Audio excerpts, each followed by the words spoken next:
Good evening. It's August 18th, 2025. This is a regular meeting of the Town Council. Chapter 2 of the Acts of 2025 extended through June 30th, 2027, the ability of public bodies to meet in a fully remote or hybrid manner. This law allows us to continue holding meetings remotely without a quorum of the council physically present at a meeting location. This meeting is accessible in real time by Zoom, by phone, and as a live broadcast on Amherst Media Channel 9 and live stream. There are, in fact, 8 counselors in the town room this evening. Please be advised that this meeting is being held in person and that the remote access option is provided as a courtesy only. In the event of technical issues with the remote connection, the meeting will continue in person as scheduled, such that the members of the public are encouraged to attend the meeting at its physical location if possible. Given that we have a quorum of the council present, I'm calling the August 18th regular town council meeting to order at 6:31. I'll call upon each counselor by the name that they have indicated they would like to be addressed. At that time, please unmute your mic and say present, and this will indicate we can hear you and you can hear us. Please remember to mute your mic after saying present. Pat DeAngelis. Present. Anna Devlin Gothier. Present. Counselor Ette. Present. Lynn Griesmer's present. Counselor Haneke. Present. Bob Hegner. Present. Counselor Lord. Present. Pam Rooney. I'm here. Counselor Ryan. Present. Kathy Shane. I'm here. Andy Steinberg. Present. And Jennifer Taub is absent. And Counselor Walker is presently not here. There's no chat room for this meeting. If counselors have technical issues, please let Athena and me know. To make a comment or ask questions, please use the raised hand button. There's no change in the order of the agenda. Just very quickly, we have 2 council meetings coming up, one on September 8th and the 15th. They're regular town council meetings, although there will be a public forum comment during the next meeting. The Community Resources Committee will meet on August 22nd and September 11th at 3. Finance Committee will meet on August 19th at 2. GOL, or Governance, Organization, and Legislation, will meet on August 26th and September 9th at 6:30. And Town Services and Outreach will meet on September 4th and the 18th at 10. There's no hearing tonight, so we're going to move to general public comment. Anyone wishing to speak who is in the town room, if you have not signed up, please do so with Athena O'Keefe. If you are on Zoom and you wish to make a public comment at this time, please raise your hand.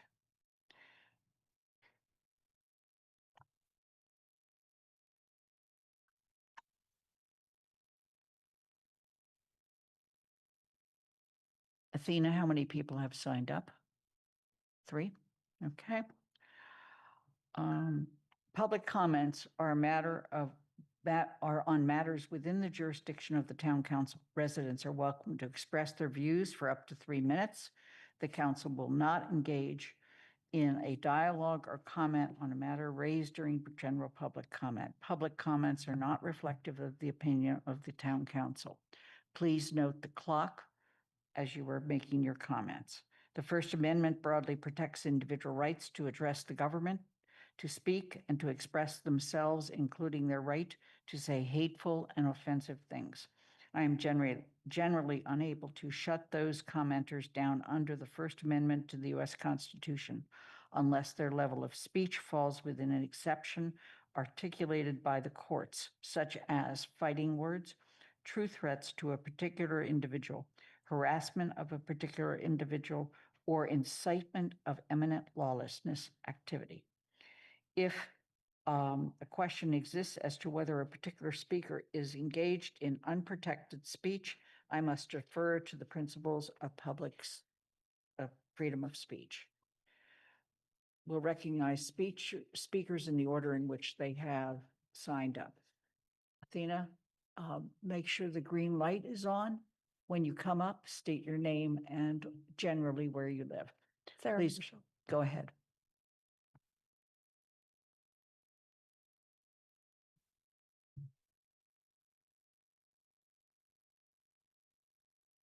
Good evening.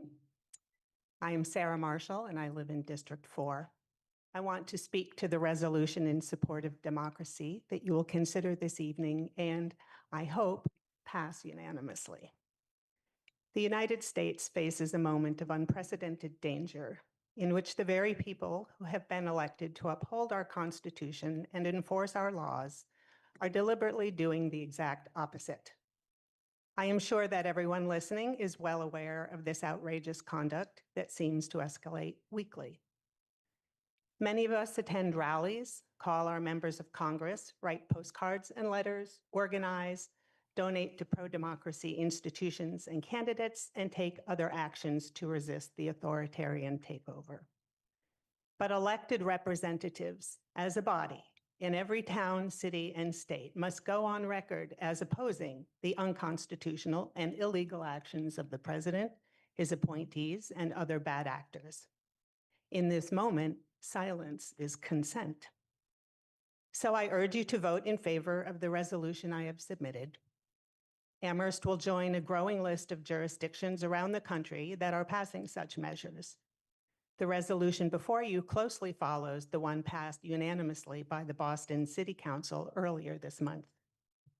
And to everyone listening, I ask you to forward the resolution to your family and friends in other towns and states, to people who can urge their local legislators to endorse it. Thank you. Thank you for joining us. Krista Osterling Rising.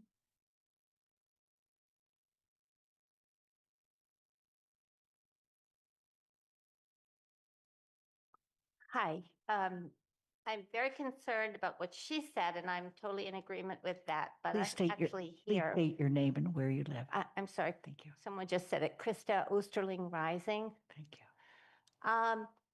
But I'm here for a more local issue, and it's one that concerns me a lot. We're all concerned about climate change, UMass, Amherst College, Mount Holyoke are all putting in, new construction to build sustainable engineering buildings and geothermal engineering. I think that's great, but there's one person who's doing far more, in my opinion, and that is the new owner of Laughing Dog. He's a young father with 2 small children. He took over the business, bought the business from Parker's family, and had expected to have an interim period of adjustment. But as I'm sure most of you know, Parker passed very suddenly and unexpectedly. And as a result, Brian, the new owner, was left with a situation that he had to handle with a newborn child and a toddler in the family. And he's done a very good job of that. However, I'm very concerned about the obstructions in the alley that leads to Laughing Dog. It's going to really hurt Brian's business. I asked him about this a couple of times, and he was upset both times. I told him I would come to town council to advocate that those tractors, those construction vehicles have to be moved by the end of the week. They have to be moved not just as soon as possible, but basically immediately, because the students are coming back. And if these students come back and they, are not able to get to Laughing Dog, they will go somewhere else, or they won't ride a bike. And this is bad for Brian's business. He's a young business owner trying to make it go. And it's also honestly bad for Amherst College, because they buy up, this was a business, A.J. Hastings, that paid taxes in Amherst. Now it's owned by Amherst College. They won't, as far as I know, correct me if I'm wrong, but they won't be paying taxes. They bought up, other properties like the Dakin Estate. Now they're not paying taxes. My taxes go up.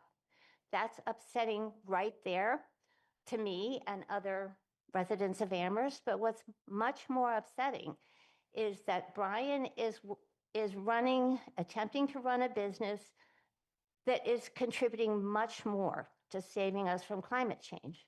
If people would ride bikes even half the time that they drive cars, and most people could, it's honestly easier for me to ride a bike at age 72 than it is for me to walk. I ride my bike to work every day.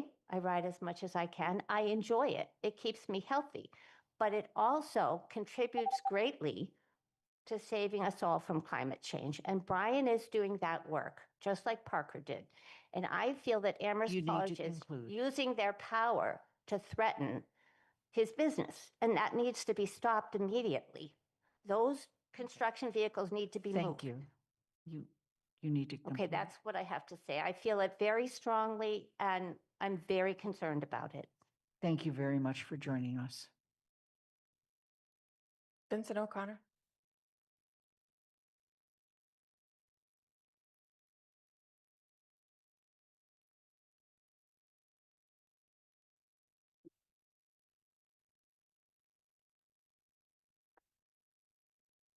Good evening. I'm Vincent O'Connor, 175 Summer Street, Apartment 12.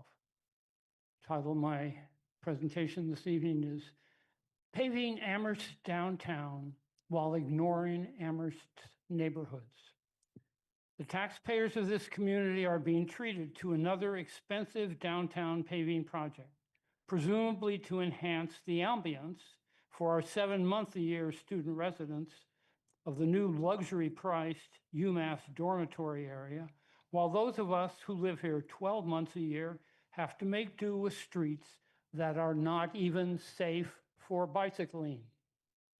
These projects follow in the footsteps of the ones around Kendrick Park and in front of the town hall that serve the 5-story buildings of our friendly real estate speculators. This council needs to take control of the community's public works spending. Vote to establish a council public works committee composed of 3 councilors and 2 members of the public appointed by the council. See to it that your public works committee meets every month with the public works department's leadership. Make it clear in your rules and regulations that every Public Works Department grant application, without exception, must be reviewed by that committee, and upon its recommendation has to be approved by the council. Finally, take the annual paving program for the town out of the hands of the Public Works Department. Allow each councilor to nominate 2 streets in their district for paving, townwide for at-large councilors, with length and width of paving attached. Arrange for the department to submit its paving recommendations. Then have the committee hold 3 public hearings, north, south, and east, from which that year's annual paving program can be arrived at and recommended to the full council for its approval. And find a way to insist that UMass fairly reimburse Amherst for the many thousands of vehicles registered with the University Parking Authority which do not pay the automobile excise tax to Amherst, or reimburse us for the cost of Amherst roads over which they travel to UMass. Thank you. Thank you for joining us.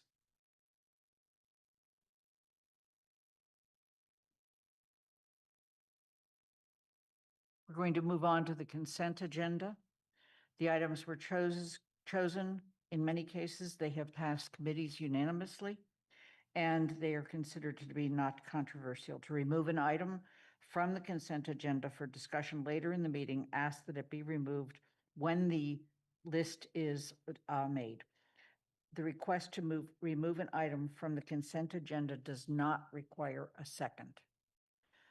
So the motion is as follows. I will seek a second.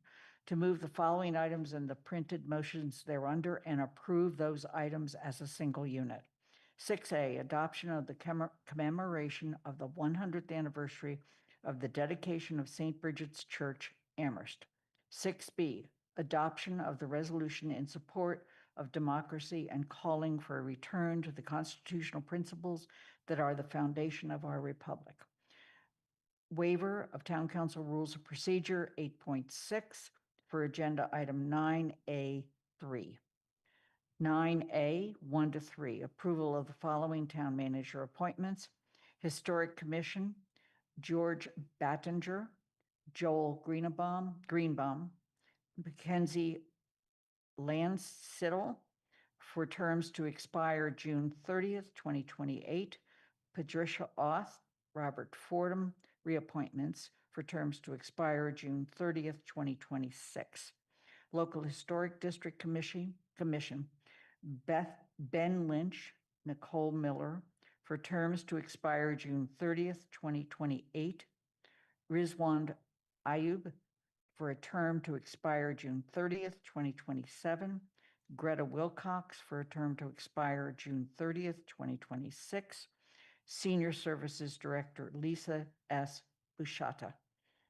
11A to D, approval of the following meeting minutes, June 16, 2025, regular meeting minutes, June 30th, 2025, regular meeting minutes, July 21, 2025, regular meeting minutes, July 24, 2025, special meeting minutes.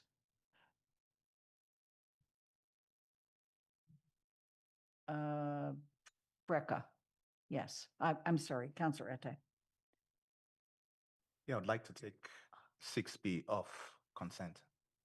6B, okay. Is that because your name was inadvertently left off? Okay, 6B is in support of democracy. So Yes. my name wasn't supposed to be on it. oh, it's not? No, no, Okay, yeah. would you like it removed? You don't have to, we can make the adjustment and not take it off. No, I want to remove. I think 6B is supposed to go on consent.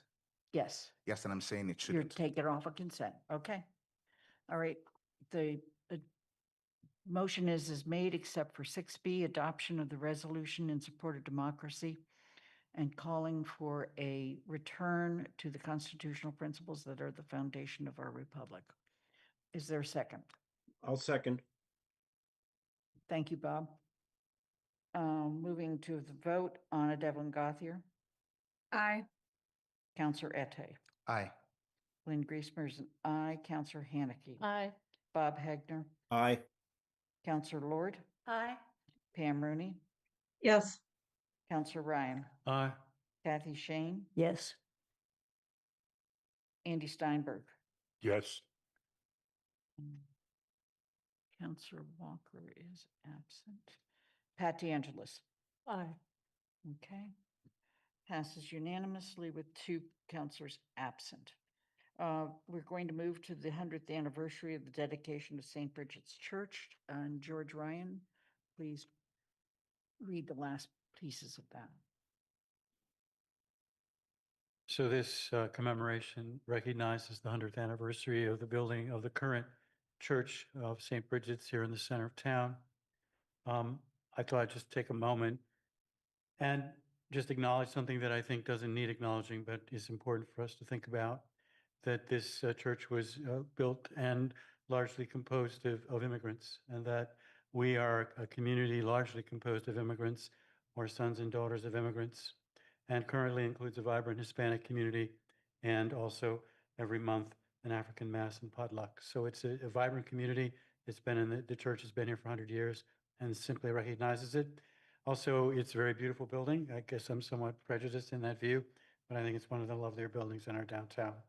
Now therefore be it resolved that we, the Amherst Town Council, do hereby commemorate the 100th anniversary of the dedication of St. Bridget's Church, Amherst, and thank the members and friends of the Catholic community of Amherst for their many contributions to the town, and urge other residents to celebrate this milestone in the history of St. Bridget's and our town. Thank you. The next one was taken off the agenda. I'll make a motion to adopt the resolution in support of democracy and calling for a return to the constitutional principles that are the foundation of our republic. Is there a second? Lord, Second. second. Thank you. Councillor Ette, you asked that it be removed. Would you please speak to your request?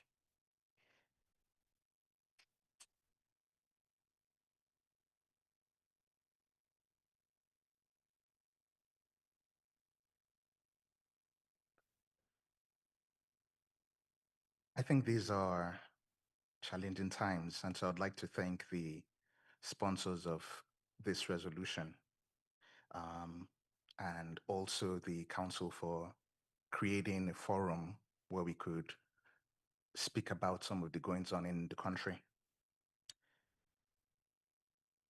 I think it's good that I give a brief description of what the resolution is for those who may listen but not have an opportunity to read the resolution. As a response to disturbing and even unconstitutional actions by the current administration, concerned citizens from Amherst have brought forward this resolution.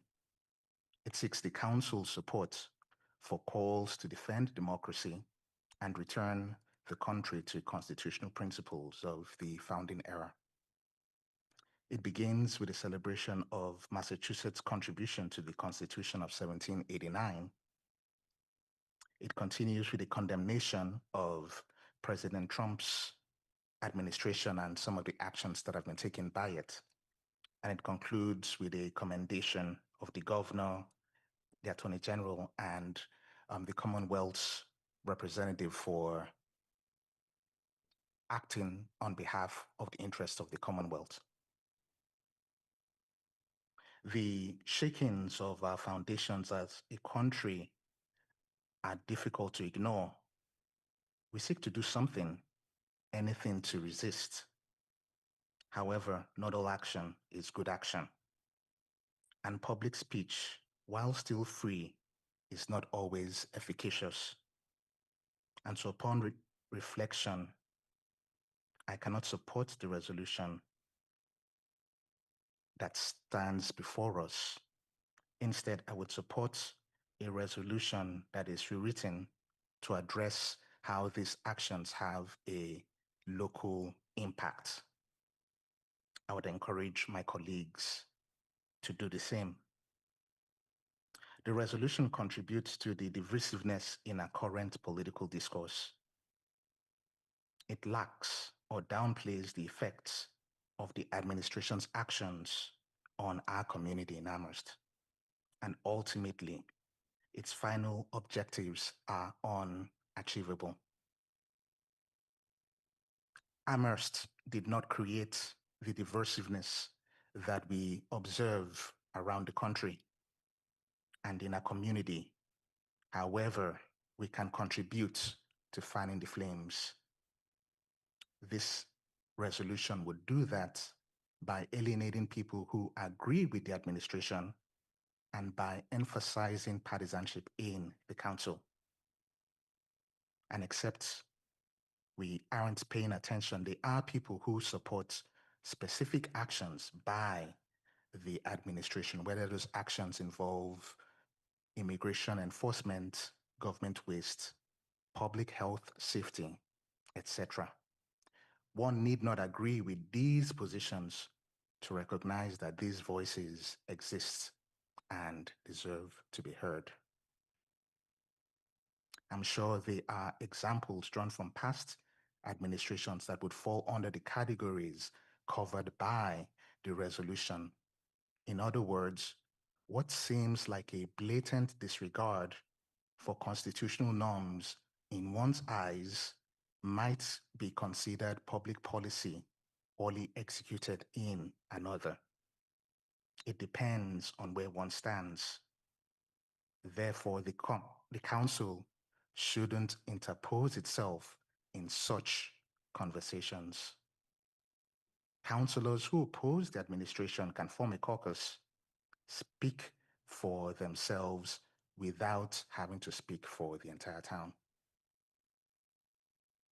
Point 2, the resolution downplays the effects of certain government actions and instead it treats these in generalities.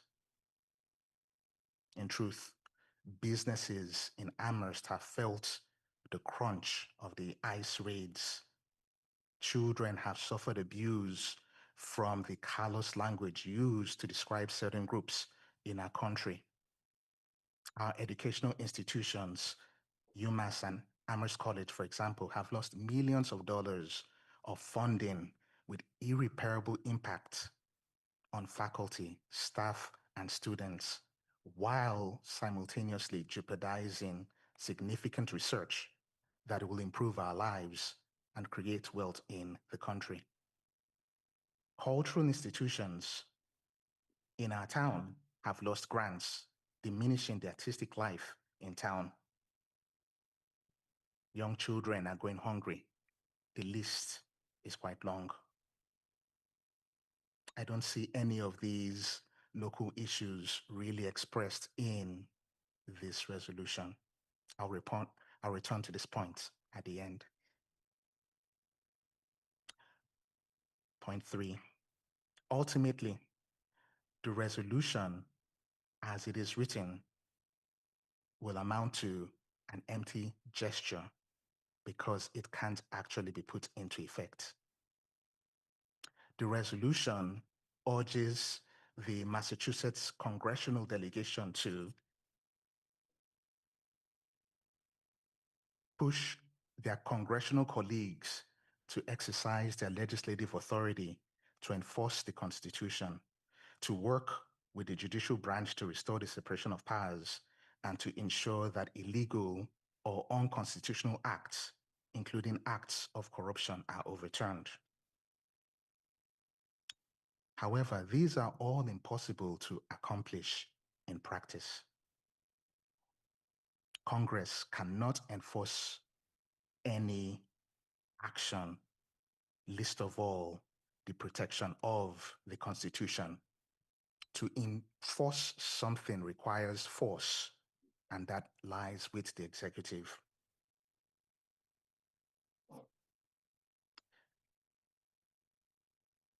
Enforcement, if we don't intend to think of it as force, depends on other interior constitutional mechanisms, one of which is checks and balances, and also an extra constitutional support, which is ambition.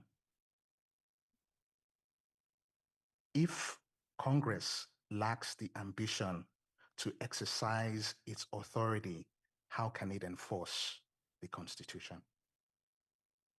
In like manner, Congress and the judicial branch cannot restore separation of powers or ensure that illegal or unconstitutional acts are overturned. There's a constitutional process which should be followed in good times and, like right now, in bad times.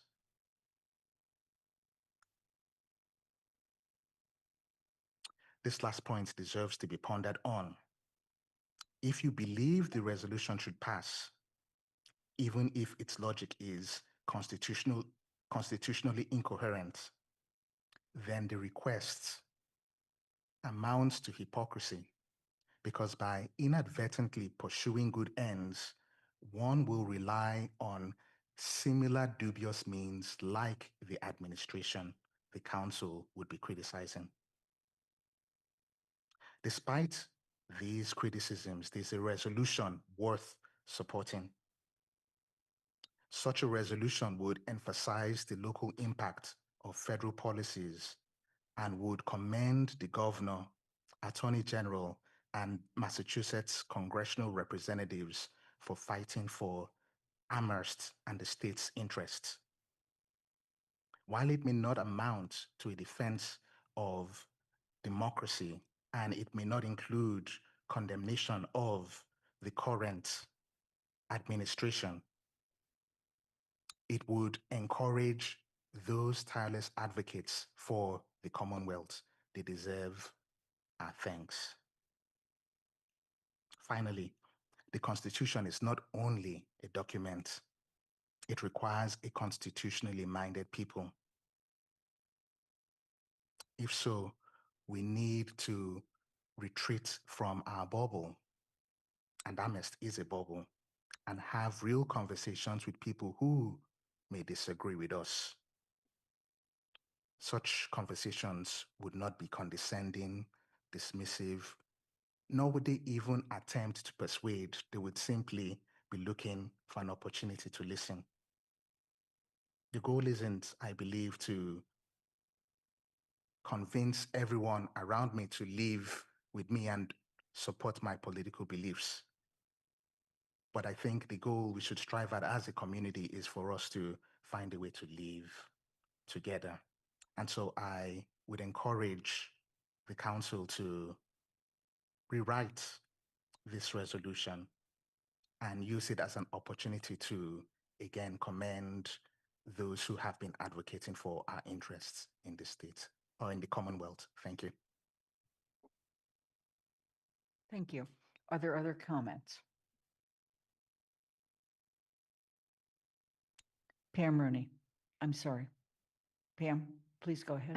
Whether one agrees or disagrees with Counselor Ette, I think we ought to be reflecting time limits on presentations. Typically in town meeting, it was 5 minutes for something that was being presented. Thank you. Counselor Haneke. I want to thank Counselor Ette for so well stating some of the concerns I also had with this resolution. So thank you. Are there any other comments at this time?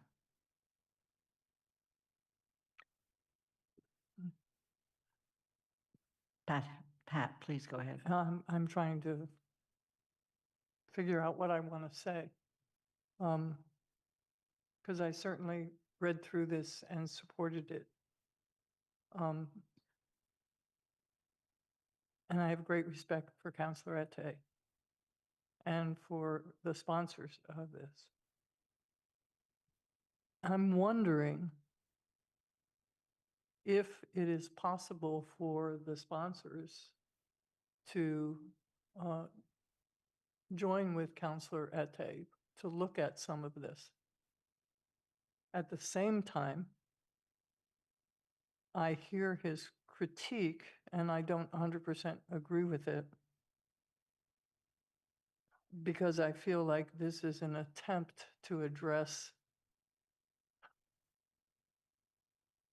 the constitutional crisis that we are living in, the setup of an authoritarian government. And there is part of me that feels any step forward in that, however small or slightly misplaced or unrhythmic it might be, still is an important step. I cannot support this administration, our federal administration. Not only can I support it, it frightens me deeply. I also feel that if you listen to Counselor Ette's additions about local issues and the divisiveness, we also have to turn that lens on ourselves as a community, because we are a very divided community, not necessarily along current Republican and Democratic lines, but around issues, all kinds of issues in town. And people use anything that they can to sling mud and stop things they don't agree with, even when they've been passed in a democratic process. And I know I'm rambling, and I apologize, but I'm going to ramble a little longer. I found countless ways that I wanted to address our own community and the divisions that scar us on a daily basis. Us. And we need to address what the federal government currently is doing and the lack of fight and support by many people in Congress, both Republican and Democrat, who are not standing up for democracy. If this goes forward to a vote, I will vote for it, however imperfect. But there is something that maybe the sponsors want to look at and work with Counselor Ette on. So, and also, damn it, I know I'm taking a long time. I really like it when there are counselors who take a lot of time, but when something comes up that they don't want to hear, condemn somebody else taking a lot of time. That's enough crankiness. Anna? So this seems a bit like the age-old discussion of whether or not or how the council should express its opinion on larger national or international issues. I hear what Councillor Ette is saying about sharing the local impacts, and I believe there would be an appropriate place for Councillor Ette to work with other councillors or residents to craft a resolution about that. I think that those are important to share out, and I think we have seen, absolutely seen, those local impacts of this administration hitting our community very hardly, in a very challenging way. However, this resolution specifically ties in to Constitution Day. That's how it starts and what that means and what it looks like to uphold the Constitution.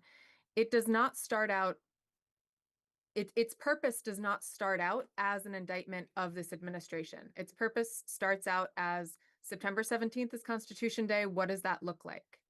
We as a council have passed a number of other resolutions, proclamations, citations that are in support of issues that are national. Sometimes we tie it back to local, sometimes we don't. But when I'm thinking back to some of the resolutions we passed in the past 3 or 4 years, and how those have linked back to the issue that we're talking about here, which is upholding of democracy, and upholding of the freedoms that we are guaranteed through that Constitution. I think that we have talked about this issue in a local way and in a zoomed out way before. This is just kind of looking at a bit more of a summative nature at that. So I do think that this resolution is appropriate. I don't agree with all of your critiques, Councillor Ette, but I hear some of them and agree with some of them as well. However, for me, the context of this being about Constitution Day makes it appropriate. And I would welcome and I'm happy to support and if I can help a more localized version of this, separate from this one, which I plan to support today. Thank you. Councillor Lord. Thank you. I won't be able to address everything. I'm a slower processor and I would need to hear it again, but I just wanted to address a few things. I'm in support of this resolution. There was mention, Councillor Ette, about an empty gesture. And if I think about it, I could think of all resolutions kind of as an empty gesture because, I mean, they're making a statement, or even our statement on being a sanctuary city. Is that really protecting the kids, the people that are going to be taken off the street by unmasked or masked ICE people? Probably not. But to me, for some people, it signifies that we're saying something, because to stay silent, they say, is to side with the oppressor or the harmer. So I think even though it's not going to maybe move the needle too much, we're making a declarative statement that some of the constitutional breaks we see are not okay. We're signaling to our residents that we're going to stand up for them if their constitutional rights are not honored. And as a lawyer, I know you can see a lot of the mistakes in there, but as a commonplace human, whatever that means, I'm like, this would tell me that my town council cares. And if I was a supporter of this government, I don't feel like I'm being attacked in this resolution. I understand why we do have residents that support the current administration. There are many reasons. And then there are many reasons why others don't. But I really feel like remaining silent isn't very helpful. And I know this isn't like taking to the streets, but it's something we can do within our power. And then I just think there's a lot of gaslighting going on too. So if we as a town did say we see some things that aren't okay in our government, it's not, we love this country, we want to fight for this country, we want to fight for the Constitution. I don't mean to speak for all of us, but I love this country. But I also don't like what's happening. It does scare me because, you know, that first they came, they're going to come for all of us eventually. And yeah, so I'm in support of this. I agree that there might be some things. Thank you, Anna, for suggesting maybe another resolution that addresses the local harms directly, because we are feeling it even in my nuclear family with my child. What's happening with the government trickles down really dramatically. So I'm just in support of this. I don't think that cleared up anything, but I just wanted to address a couple things that I heard. Thank you. And thank you for sharing Absolutely. Counselor Ette. Thank you, councilors. Part of the reason I removed this from the consent agenda was precisely to have us have a conversation rather than simply have a vote that would disappear like a puff of smoke once we're done. I take what Councillor Rooney said in good faith, and anyone who has listened to me would know that I tend not to be verbose and frankly tend to be silent in most occasions. And so please forgive me for going over the limit.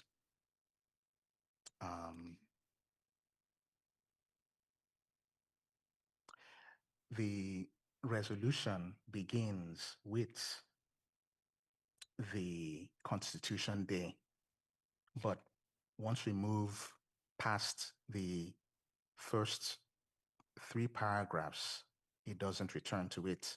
And the resolutions, that is the actions to be taken, at no point refer to Constitution Day. There isn't a space that speaks about, for example, celebrating the Constitution or anything of that sort. That's something that, again, could be rectified in what may be rewritten. There is a debate that could be had about the kind of issues that the council could take up in resolutions, and I'm all for it. But I'd like to return to what was mentioned, the expression that I used, an empty gesture. I don't think resolutions are empty gestures. In fact, I don't think this is an empty gesture. If I did, then I would simply flat out reject the resolution. That's not what I've done. What I'm asking is that we rethink and perhaps rewrite. If we care about the Constitution and if we as a legislative body are interested in the public that listens to us, we should educate them appropriately. And what I was saying about the empty gesture relates to education. There is no way, this is in the final 3rd paragraph, there is no way that Massachusetts congressional delegation can push their congressional colleagues to exercise their legislative authority to enforce the Constitution. It can't happen. There is no way the congressional colleagues can work with the judicial branch to restore separation of powers. That cannot happen. And as for ensuring that illegal or unconstitutional acts are overturned, there is a proper way to get that done. That is not expressed here. Those are the things that I'm pointing to. We should not, because of the righteousness of our cause, give the public false hope. If we pass this resolution, it will be a good deed, but it won't achieve any of the things that we want. It would only have miseducated the public. And I don't believe that that is the role of this council. Counselor Ryan. I just have a process question. I'm just curious, was there a vote at GOL? There was a vote. And what was the vote to Vote. recommend? Was it 5-0, 4-0? What was the vote? It was 4-0 with 1 counselor absent. But it was, remember, it's clear, consistent, and actionable. Right, exactly. Okay, so that was Word the, actionable. I so they think, could not and did not discuss the content. No, they did not. That's correct. All right. There's been several suggestions that this be removed from the agenda and that the sponsor, work with Counselor Ette and others to see if there are ways to adopt or, if you will, modify or edit. And, but that requires a motion. Anna, I was going to call the question.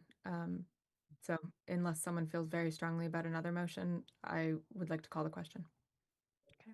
Question's been called. That means we'll move immediately to a vote. Correct? Athena? Okay. Are we formally seeking, I mean, was that a motion to call the question, which would need a second and an actual vote, or are we just adopting that there were no other comments? I was going to go on the fact that there were no other comments, but if Anna, would you like that motion to be a motion to? No, I was just ready to vote on this. So long as there are no other questions, I'm fine not making it a formal motion. Okay. So we will begin in this case with Counselor Ette. I abstain. Did you say you abstain? Thank you. Lynn, can I just ask, we're voting for the resolution or not for the resolution? That is correct. Thank you. Okay. I'm going to hold my vote for the moment. Counselor Haneke, Abstain. Bob Hegner, Abstain. Counselor Lord, Aye. Pam Rooney, Yes. Counselor Ryan, Yes. Kathy Shane, Yes. Andy Steinberg. Yes.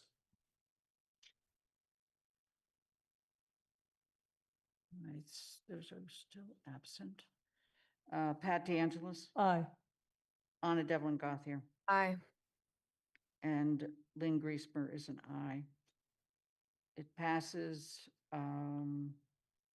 with 1, 2, 3, 4, 5, 6, 8 in favor and 3 abstentions and 2 counselors absent.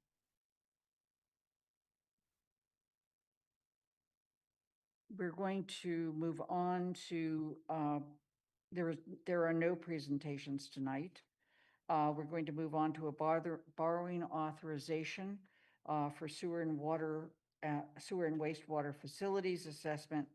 I would note that both the town manager is here, obviously in the room, and Guilford Mooring, the superintendent of public works, has joined us as well.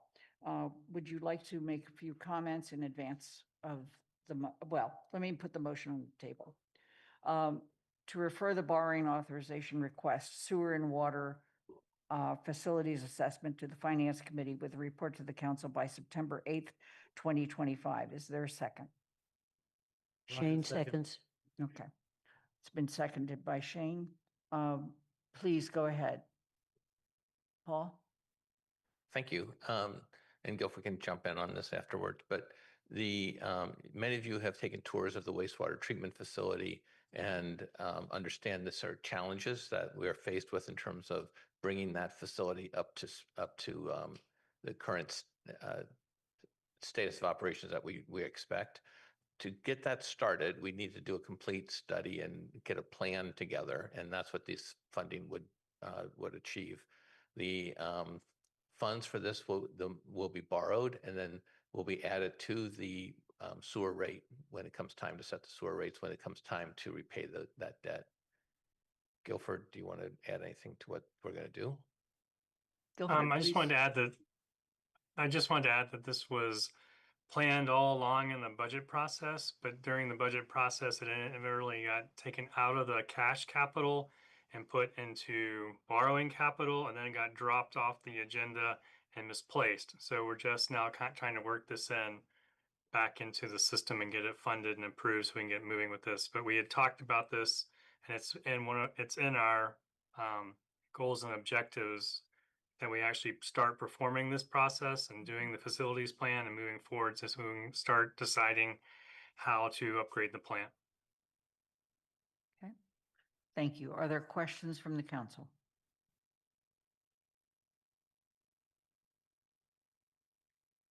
Did you have your hand up, Counselor Ryan? Yes, I did.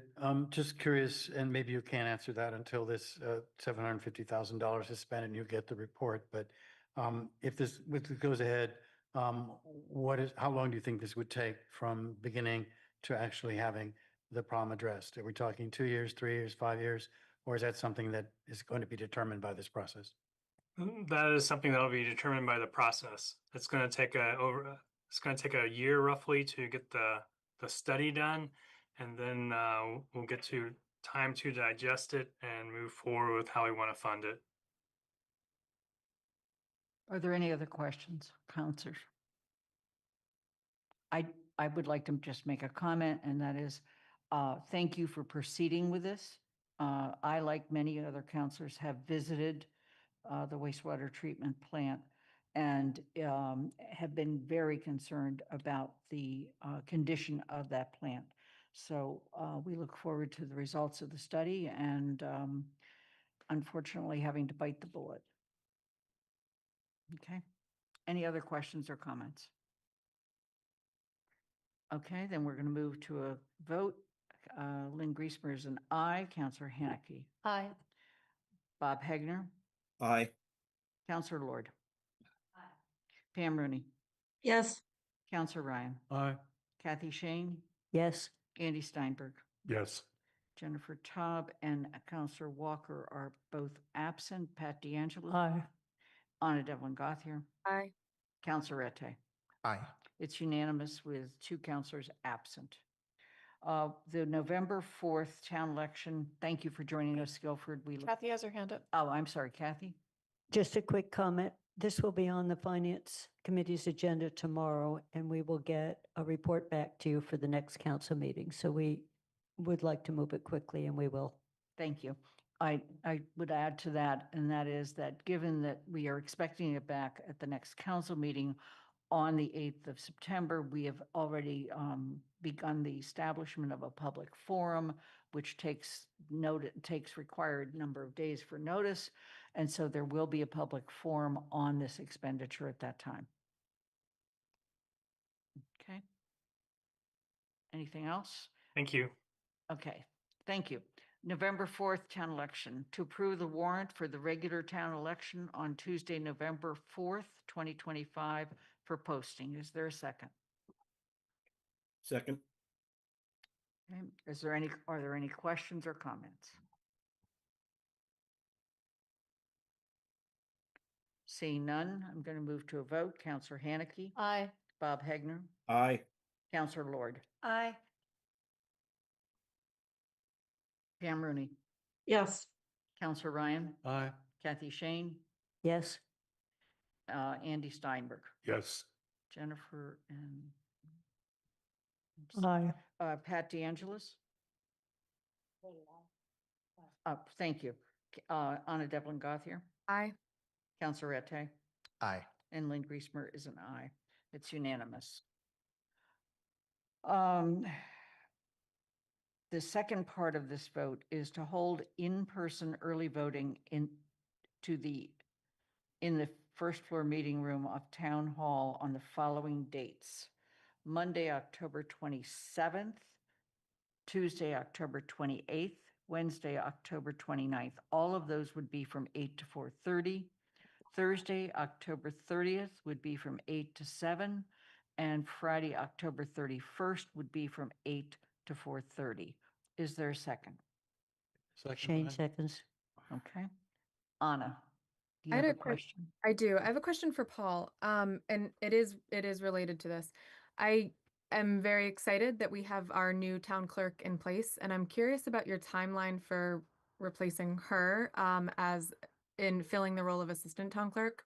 I am not sure if that factors into early voting being held at town hall or anything, but I would imagine that her position is now vacant since she moved into the town clerk role, and I'm just curious about the timeline and if that's moving forward. Yes, it is moving forward with these. Believe it's actually been posted. I know the position was reviewed, and so it's been posted. And it wouldn't really impact the early voting because it's really not it's election workers who staff the early voting. Thank you. Are there any other questions or comments? Seeing none, we'll move to a vote. Bob Hagner, Aye. Counselor Lord, Aye. Pam Rooney, Yes. Counselor Ryan, Aye. Kathy Shane, Yes. Andy Steinberg, Yes. Pat DeAngelis. Aye. Anna Devlin Gothier, Aye. Counselor Ette, Aye. Lynn Griesmer is an aye, Counselor Haneke. Aye. It's unanimous with 2 counselors absent. We're going to have a brief presentation on the housing production plan. But in doing so, Andy, I'm sorry, you have your hand up. Yeah, in relation to the last item, there was no mention made about mail ballot voting. Paul, would you please speak to Yeah, that? there is mail-in voting, but does not require any council action. But we can give the whole sort of schedule of things when they're available and things like Like, that. I just wanted to make sure that we just say in a public meeting that there is another method of voting that was not brought up. Thank you. Right, and there's also absentee voting, which is another form for submitting your vote. So there are 4 ways to vote. In person on the day of the election, early voting in town hall, mail-in ballot, and absentee ballots. Thank you. Okay. Moving on to the housing production plan, we are going to the plan is that we will refer this to the Community Resources Committee for a report and recommendation to the council by October 6th, 2025. Is there a second? Second. Thank you. And at this point, Nate, is it only you? Yes, thanks. It's only me tonight. All right. Thanks, everyone. Nate Malloy. Yeah, Gregor Shane is on vacation. He worked most closely on this plan, and I helped with it. So a little over a year ago, the town hired Barrett Consulting Group, and Judy Barrett and her team worked on completing a housing production plan. And so the request before the council is to adopt the plan as the town's affordable housing plan. The planning board did so. This is a requirement of the state. And so the housing production plan is something that we had one in 2013. They're only good for 5 years, and then they expire. You could update them. Ours has expired, so this is a whole new plan. Communities will do it because it can safeguard it against a comprehensive permit. Really, we see it as a proactive approach to understand our housing market and really what are the affordable needs in Amherst. So it really focuses on the unmet need of affordable housing at a range of incomes. And the state has a whole process you have to go through. They have a formula for chapters, and so it's a prescribed process. It has to have a needs assessment, goals, implementation strategies, and then a target number to achieve, whether that's a half of 1% is the minimum, or it could be more. And so the plan has all of those components. It's pretty lengthy. The idea really is that the town would use this as a strategy for the next 5 years to then make zoning changes or policy changes or bylaw, other bylaw changes. And so really, to me, it's a roadmap and a framework to then have local action to try to achieve some of the unmet need in the strategies in the plan. And so the planning board and housing trust are talking about having meetings later this year together to talk about how they could move some of these things forward. And an adoption of the plan isn't compulsory to the town to do everything in it or even meet the housing production goals. What it really what it's telling the state is that we support the plan, and it allows the town to submit the plan to the state, and the state can approve it. There's 2 steps by the state. One is approve the plan, and that's just saying that it meets all of the required pieces that they lay out in the legislation and the state regulations. And if the community then meets the production goals, a plan can be certified. And that's actually really hard to achieve. But some communities will really work hard to get certification because then that's a safe harbor for comprehensive permits. Amherst has a safe harbor because we have over 10% of our housing stock as affordable. We've had that for a number of years. So we're already at safe harbor. So the impetus to doing this housing production plan isn't to try to combat a comprehensive permit or to say no. It's really, like I said, to me, to lay out a framework for affordable housing for the next 5 years. And so Judy is, renowned in this work, and her team did a really good job. And so to me, they tailored strategies and ideas that Amherst can then really consider and discuss. And it's everything from financial, programmatic to more production to zoning changes, to, you know, a number of things. And you don't have to agree with all of them. And so adoption to me of the plan isn't saying that you agree with everything, but you think that, you know, they have done a good job at their needs assessment and their goals and their strategies, and that it, you know, does have that, all the components necessary for a housing production plan. Nate, first of all, thank you for setting the context for how we look at this. That was very helpful. Are there questions from the council? Yes, George. So assuming this goes to CRC, which is, I think, a reasonable assumption, but even aside from that, this could also be something Nate might want to address, or maybe my colleagues have some thoughts. But I would like some guidance or some discussion about how to prioritize or how we go about prioritizing these many strategies that are proposed. It's kind of like a playbook that has 150 plays in it, and we're trying to figure out how to move the ball down the field, and we look for help and advice, and we don't get it. And I'm not saying it's anybody's fault. It very well may be that with some of these, the council itself is deeply divided.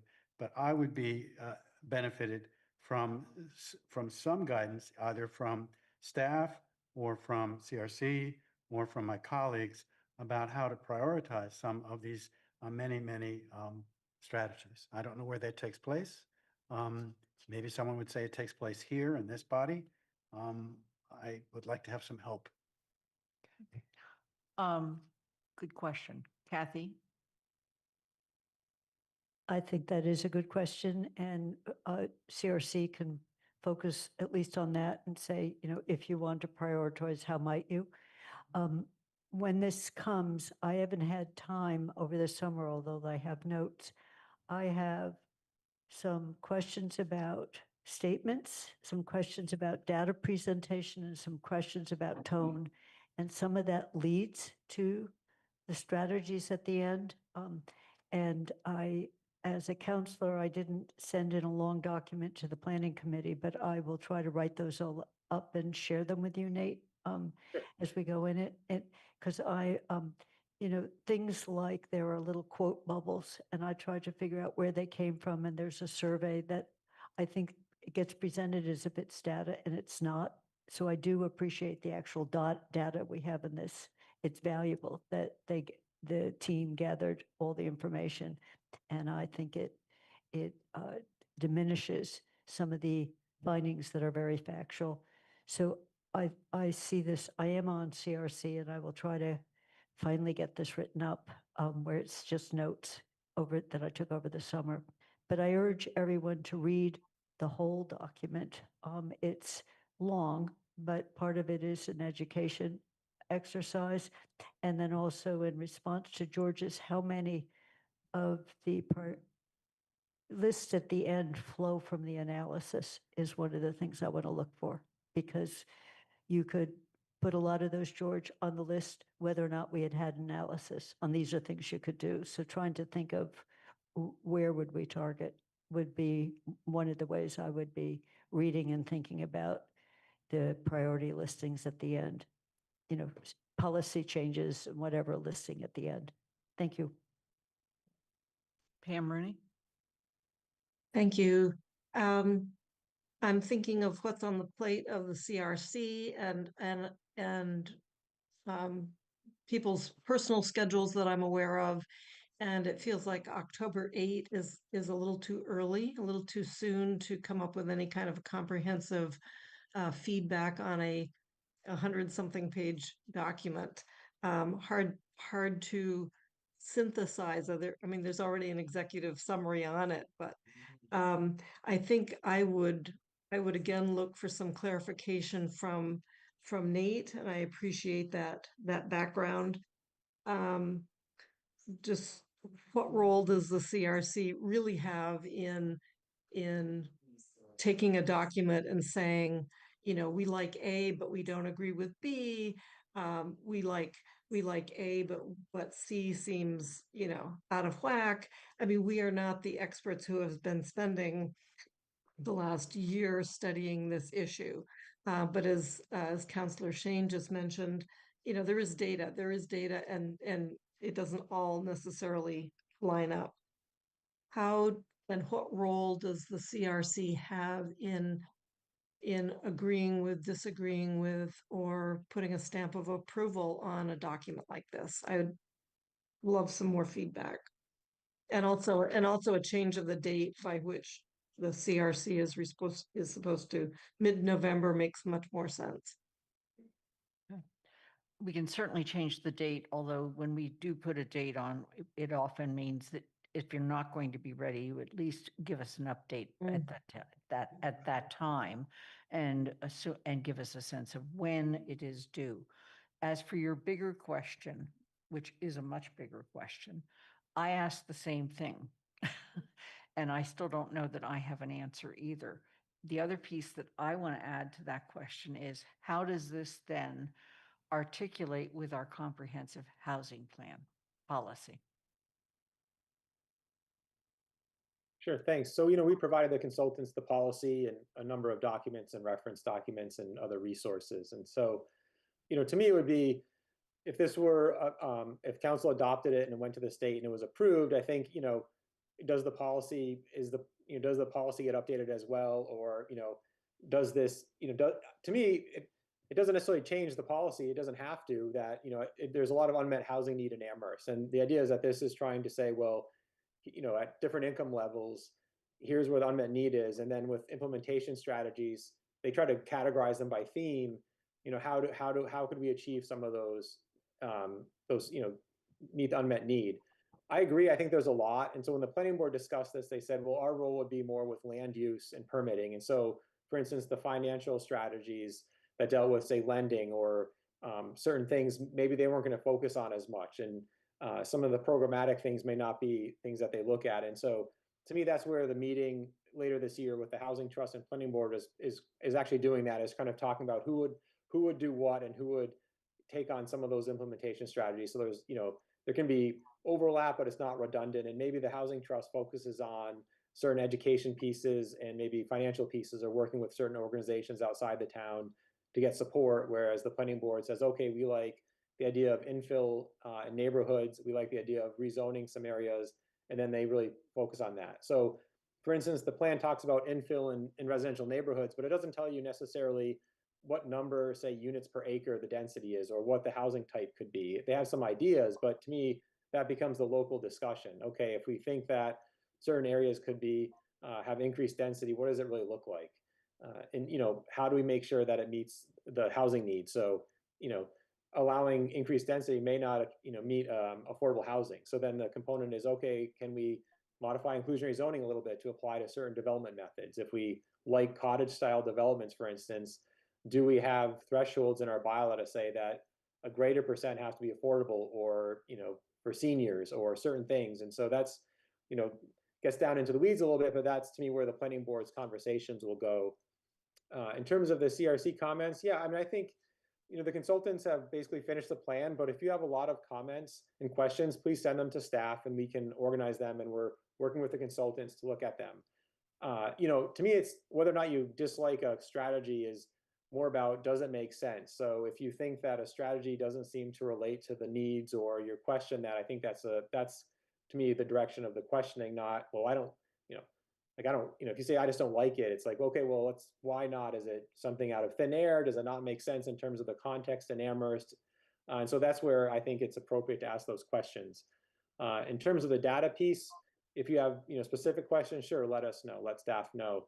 I do think it's really hard to capture some of the information. So during the public information sessions, there's already been questions about how many off-campus students there are, and really trying to get off, get to that number.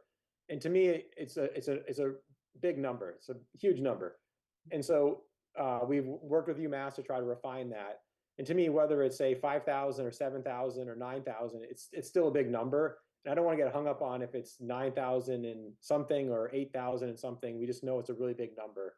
And so, you could say, well, I'm not sure about it, and make a note of that. We've gone back and forth with a few different data sources, and it's really difficult. The census counts students, but it's not accurate. UMass records them since the pandemic, but they have, the way they aggregate numbers is different. And so every data source counts things a little differently, and it's really hard to reconcile sometimes. So would be more about like, okay, I really have questions about, say, this 80% AMI. What does that mean in terms of housing? Or, so if if there's certain data points, sure, but sometimes it might be really hard to get at, a number that everyone agrees on for some of the data points. Are there other questions from the council or comments?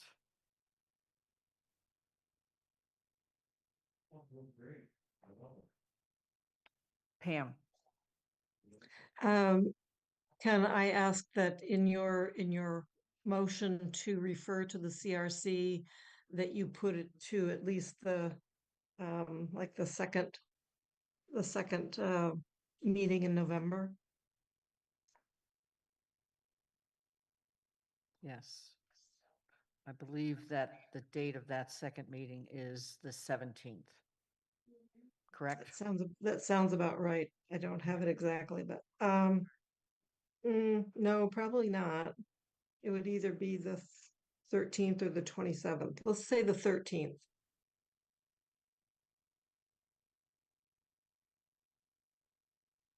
You're saying you want to move the date to the 13th? That's not a council meeting. You had October dates, Pam, I think. November 13th is talking- a Thursday.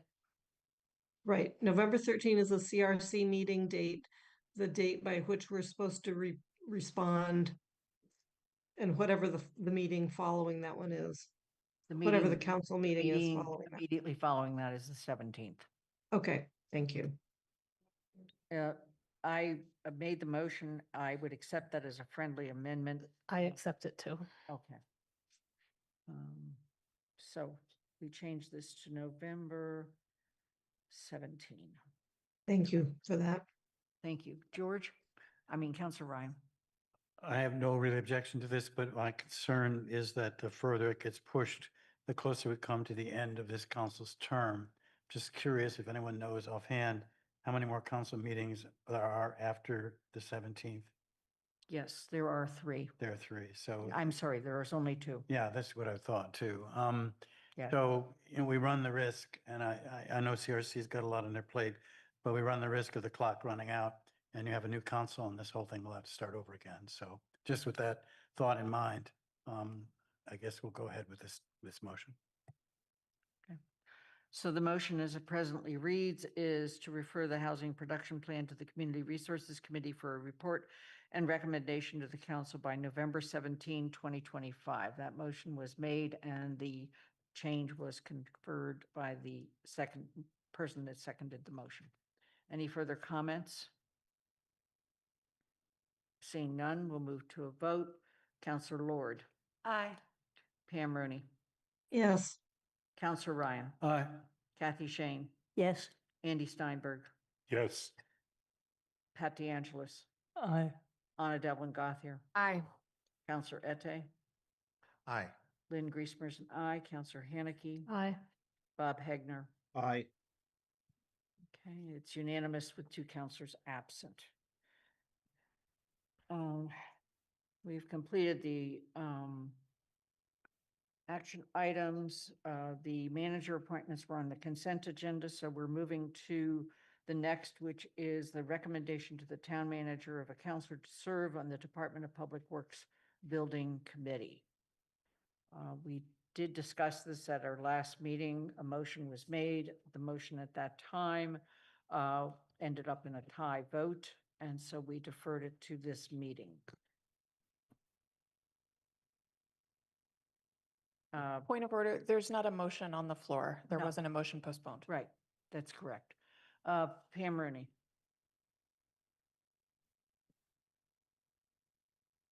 You're muted, Pam. Muted, Pam. I'm sorry, Pam. Yes, you are muted. Thank you. At the last meeting, there was a lot of discussion about a counselor not being appropriate for a counselor to sit on multiple bodies. And I wanted to express an interest in participating in this ground up development of a plan for the DPW, that my skills would be very appropriate for that. And if it would be appropriate for me to step off of the Jones Library Building Committee, I would sadly, but gladly step off the Jones Library Building Committee to better serve the DPW effort. Thank you. Counselor Ryan. So I take it the floor is open for nominations. Is that correct? Yes. I want to nominate Counselor Rooney. Okay. And Pam, you have indicated you would accept that, yes? Yes, thank you. Counselor Haneke. As with last meeting, I would like to be considered for serving on this committee. Thank you. So the vote at this point is between two counselors. Are there any other counselors that would like to put their name in? Counselor Ryan, you had your hand up. If we have a chance to speak to our, to my motion, yes, but if there's others who wish to put their name in nomination. Are there any others who would like to put their name in nomination?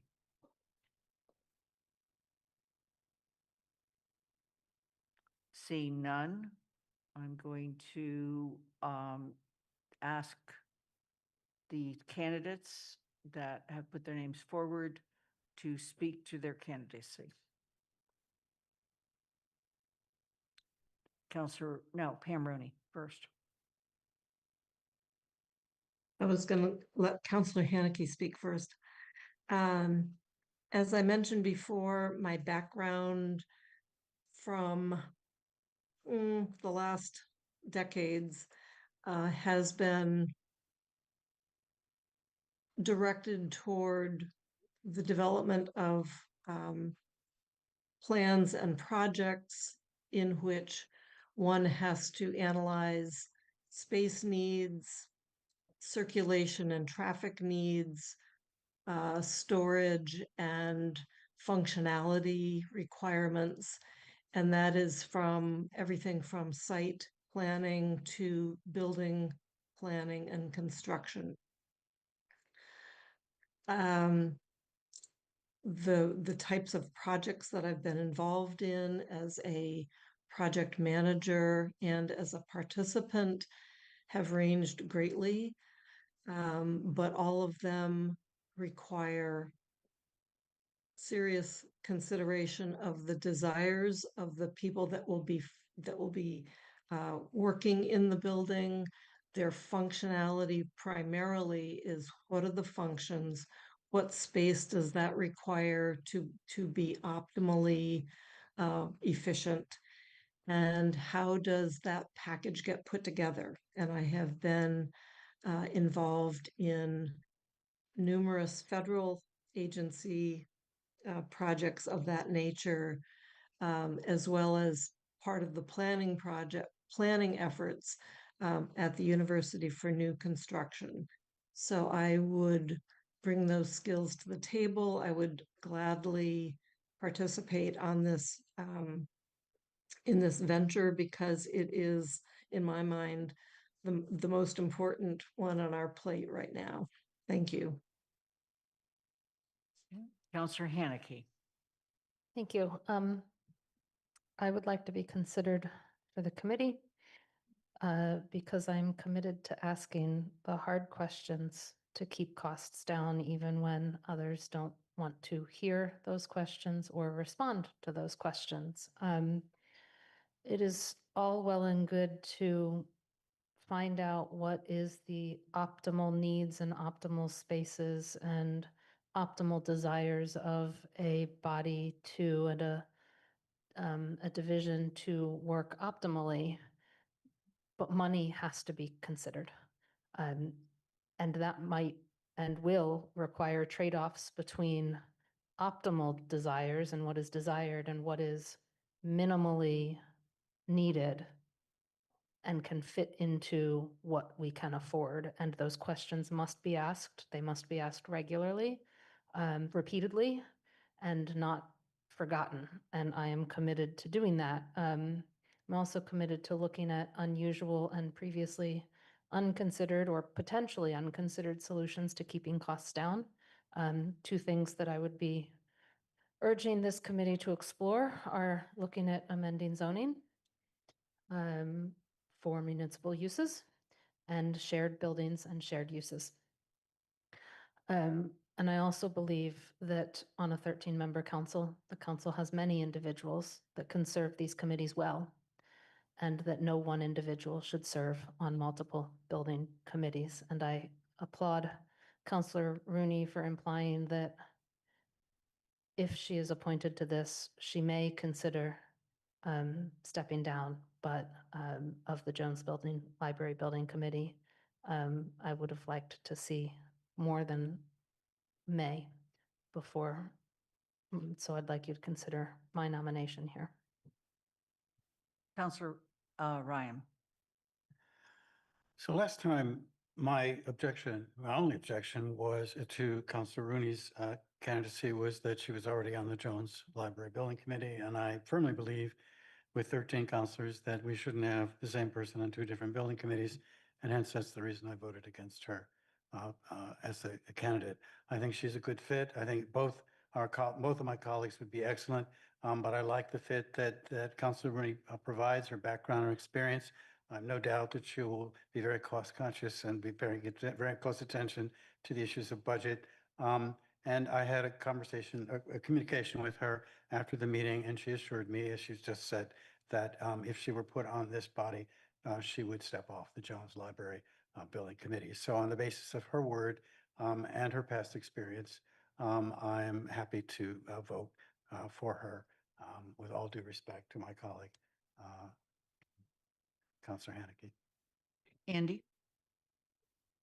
Well, I appreciate Councilor Rooney's volunteering to step down from a committee, but I think that it's very important that she stay on the Library Building Committee. We're in a very precarious situation with that building because the cost factors have to be controlled very carefully in order to get where we want to go with what we can afford to do. And there are going to be potential changes that are going to come. And somebody who has the experience of being on that committee provides a very important role to play. This building is under construction, but the building committee's work is by far not done. And I guess the other thing that I would sort of just share is that, of all my service on all sorts of different committees, the one I never had the opportunity to be on and have some regret about is a building committee. And so be it. But I think that it is of value to have as many different people being able to take on that role, and that there's many types of expertise that can contribute. I find, having worked with Councilor Haneke for all of the time that I've been on the council, that she's a counselor who's very conscientious, very thorough, very willing to learn, spend time to learn, and to delve into technical things that can kind of astound me at times as to the depth to which she becomes involved. And so for that reason, it's tough. We have two good people who are asking, but I think that it is time to give Councilor Haneke that opportunity, and I'm going to continue to support that vote that I made in the last meeting. Anna? I don't have a statement. I actually have a question. I'd like to hear from both of the folks who are interested in this. I'd like to hear from each of you how you plan to keep the council abreast of what's going on with this project, should you be appointed. I am concerned with appointing an individual versus appointing a representative. We are appointing someone who is the council representative on this committee, not someone who is only bringing their own perspective and expertise, right? And so my concerns, Pam, are with your appointment here is that I don't feel that we've heard much from you as Joan's liaison, and I recognize that there have been as liaison to that building committee. I recognize that there have been gaps in meetings, and so I'd like to hear from you about how you plan to report back to us, because I think that is my primary concern. And I'd like to hear how you're going to take the council's thoughts into consideration in this project, not just your own thoughts on the cost or the budgetary implications, but how are you going to hear from us?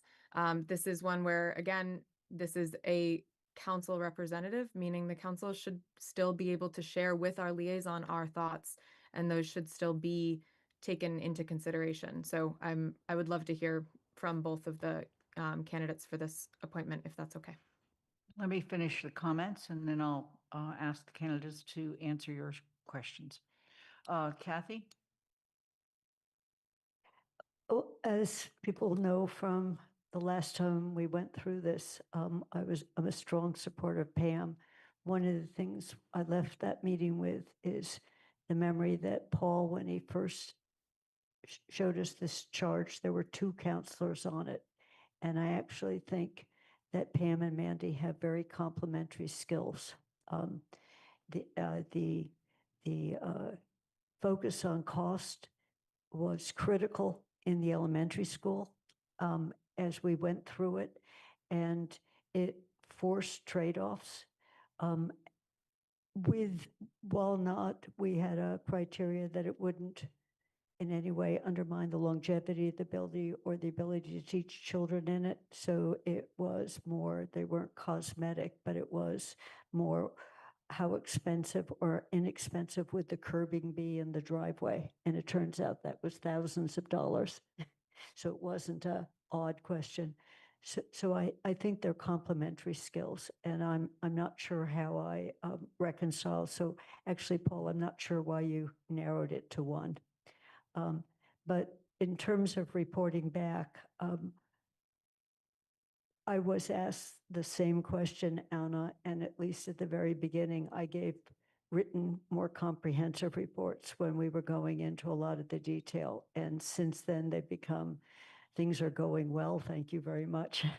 But tonight I'll talk about a little bit more. But I was asked explicitly by the council once I was appointed that the council be given a sense of the difficult choices we were facing, not just a we met and we did the following things. So I too think that that's important. And that's all I'm going to say right now. Anna, first of all, I want to thank you for asking that question. And let me just say, to me, building committees, you do not need to be a construction expert. More importantly, and Kathy, I don't think, maybe you built a house at some point, but I don't think you ever built a building until you did this, until we've done the school. And I think everybody would recognize that you've done an outstanding job in leading that team to the beautiful building we are seeing today. Having been on both the 2 committees that looked at fire stations and this one committee that looked at DPW, I actually have some construction experience, and I've actually overseen projects, and I've actually had an owner's project manager report to me while I was trying to say to them, no, you're not going to redo that bathroom because it was done 5 years ago, and you don't need to redo that bathroom. To me, the issue that we need more than anything else is cost control. And I'm very concerned because as much as maybe the solution would be 2 counselors, particularly since you never know when one counselor may not continue on the council and therefore doesn't continue on the committee. But to me, the issue that I am interested in is the question that Anna has asked. So I'm going to reverse the order. I'm going to ask Councillor Haneke to answer that question first, and then we'll go to Pam Rooney. I would definitely take my lead from Kathy Shane and how she handled it with the elementary school building committee in some sense, because she kept us very well informed, but she also met with many counselors when big decisions were coming up to get their thoughts. She surveyed us, she emailed us, she presented at council meetings. She asked for feedback. She said, email me if you have any questions or anything you want to say. I would take that as a lead. I think I have some, over the 7 years I've been on the council, I think counselors can see that I've done that in other manners. When I was chair of CRC, I would regularly say, we're coming up with a hearing on this or decision on that. Counselors, any counselor that has a question, email it to me and I will make sure it is asked. I didn't just rely on the 5 members of the CRC committee. I would regularly ask counselors. As a member of the MMA policy committee, when an agenda comes up, the council hasn't seen it much because it's not a lot to do with the council, but Paul can attest that when a question comes up regarding a specific thing related to town municipal operations, whether it be marijuana, whether it be the ADUs, whether it be something dealing with tax titling or other things, if we're asked to comment, many times I email Paul and say, hey, or I'll email Nate, or I'll email someone else in the staffing with Paul knowing and saying, hey, we're supposed to comment on this. I know nothing about that. Does someone on the staff have a question or a thought on that particular bill or anything that I can relay to the MMA committee? So I think I've shown that I can do it when the council wants it done, when they need it done, and when it needs to be done, even if they haven't asked. And that's what I would continue to do. Thank you. Pam? Thank you. And Mandy is certainly good for her word because she communicates well. I do appreciate that question. In the terms of the Jones Library Building Committee, obviously I was not on that committee during the formative process. And there are dozens of questions that I would have liked to have asked of that project, the effort to program the kind of space that they thought that they needed. I would have had a lot of questions on was space critical and did we need to construct that kind of square footage. I do have an example in one of my federal projects. We had a low bidder. The low bidder actually ended up going to jail, and myself and my contracting officer managed to pull the pieces of the contract together to get the project finished. And it was negotiating every single addition, every minor change of scope in order to keep the project within the budget that we had available. I am a pretty frugal New Englander who does not like to see money spent on superfluous materials and or space. And my goal has always been to get the most out of a project for the least amount of money, so that I would share that with Mandy Johanneke in my goal for this project. The efficiency and effectiveness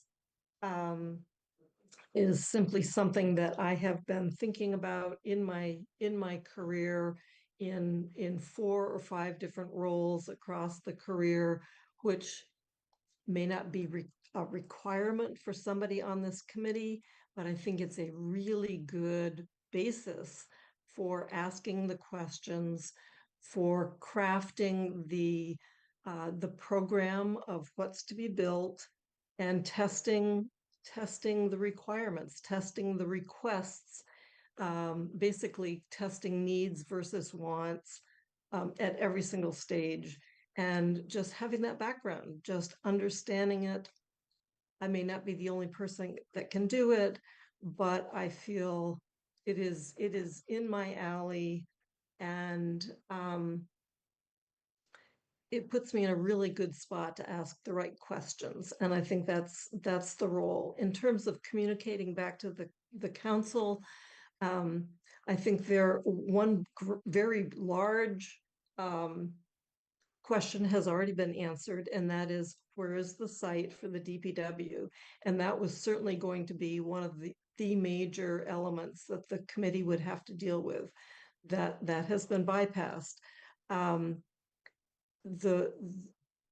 am delighted to think about reporting back on decisions that can be made. What are the elements that are going to be included on one site? What are the elements that the council feels are appropriate to be housed at different locations around town? So those are just two examples that come to my mind of what council feedback would be really important on. So thank you. Are there any other questions or comments? Then we are going to do what we did last time, and that is when I call your name, please state your first choice, okay? And in this case, we will begin with Pam Rooney. Yes. Is that how we're voting? You have to name the counselor. Oh, Pam Rooney would vote for Pam Rooney. Okay. George Ryan. Counselor Ryan. Rooney. Kathy Shane. Rooney. Andy Steinberg. Haneke. Pat DeAngelis. Anna Devlin Gothier. Haneke. Counselor Ette. Rooney. Lynn Griesmer's Haneke. Counselor Haneke. Haneke. Bob Hegner. Rooney. Counselor Lord. Rooney.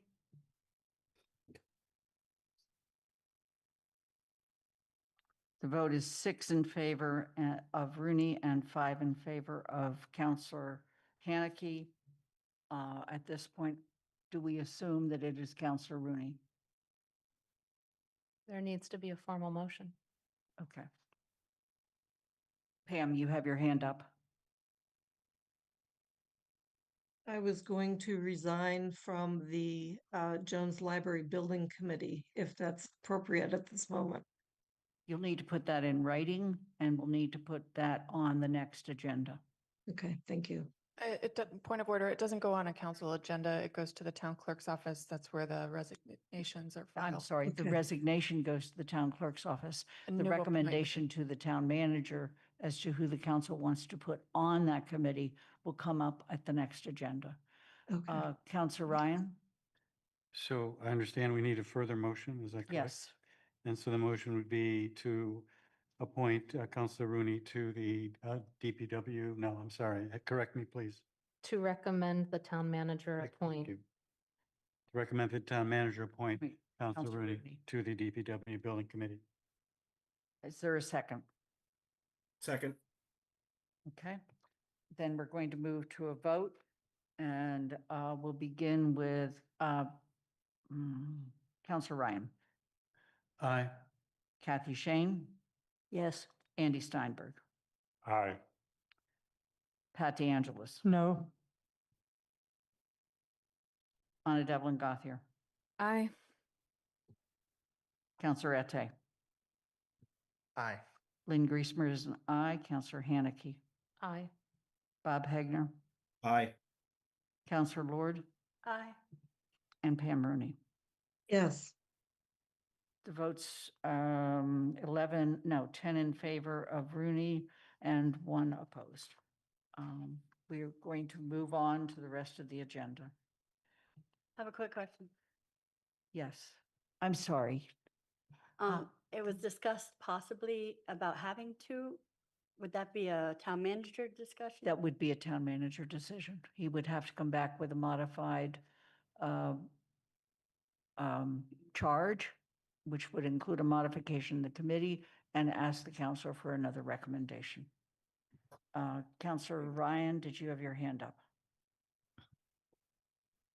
I'm sorry, Pat. Apologize, I just put it up.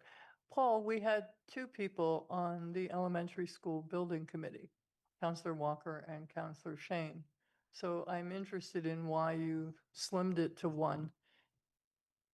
So there's one on the library building committee, and that was the model. That's a municipal building project, and that's why I did that.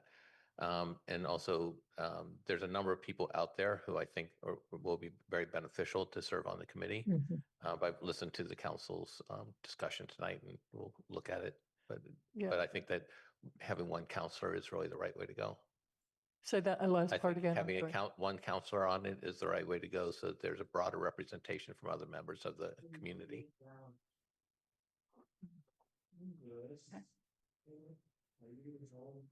Pat, you still have your hand up. I'm assuming you just need to take it down. Okay. We're going to go to committee and liaison reports, BCG. There's no report. Community Resources Committee, Pam Rooney. Thank you. The Community Resource Committee met last week and opened the hearings on Article 5, which is accessory uses, and Article 15, which is inclusionary zoning, one being fees in lieu of construction of affordable housing, the other one being accessory dwelling units. Both of those were continued to our next meeting, which is August 22. I think Lynn mentioned August 28, but it's actually excuse me, I think she mentioned 22. It's actually August 28 that our meeting occurs. Thank you. And we, again, as always, welcome input from others. We had 0 people in the audience for the latter half of that meeting. So that's not a well-represented public hearing.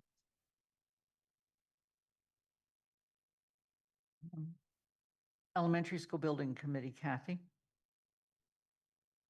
We met last Friday, and rather than it be the normal, just exciting news that the building is being constructed and new pictures, and we've been posting those. That still was part of the news. We're on track, and there's actually bricks on the outside of the building now, which a big relief to those of us who chose the color of the bricks. I still like them.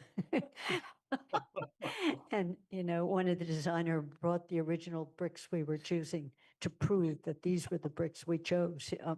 But the issue that came up, and it was really, within a couple days before we were meeting, is the material that was our preferred choice for covering the playground is turning out to not be viable. There was a new material called corkine that's mainly out of cork that had all sorts of terrific properties. When you fall on it, you don't thud, you bounce. It's resilient, it's permeable, water goes through, and it doesn't have toxic substances in the top or underneath it.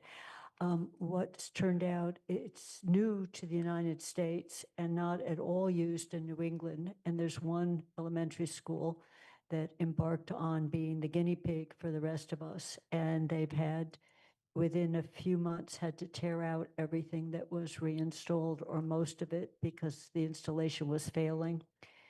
They're getting it reinstalled by a different installer. It's been difficult to reach the parent company here in the United States, get them to respond to us when we were asking questions. Our OPM reached someone in Europe who called and said, won't you get the US arm to return the phone calls? So we are likely having to shift to consider an alternative surface, and it's going to be a tough choice. So we had a lot of discussion about this may be viable. It's in Texas and it's in some California, but we're not sure yet it would even work in New England. And the experience with installer shifting, and they don't warranty it past 5 years. So it was failing within 1 year. So it's also expensive and high risk. So the next meeting is September 12th, and we will have to make a decision. And it's going to be an uncomfortable one, because there isn't probably another surface that meets everybody's. This would be the perfect solution. So we'll have to make some decisions about it. The playground is due to be installed in April. So we're not in a, let's just think about this for a few more months world. We're going to have to make a decision. So that was the substance. The meeting went on much longer than usual. And just for those of you who haven't followed this, I wrote it up when we were having this discussion. The material that's at Kensington Park, the material that's at Groff Park is board and place rubber. And it has all sorts of really nice properties to it. It has good longevity. Underneath the surface, though, are ground up tires. And they do have some chemicals and other substances in them. And the Conservation Commission had said, you can't put it at Fort River because of the high water table and the runoff into the Fort River. So their concern was about the water runoff that would be going through the underneath of this.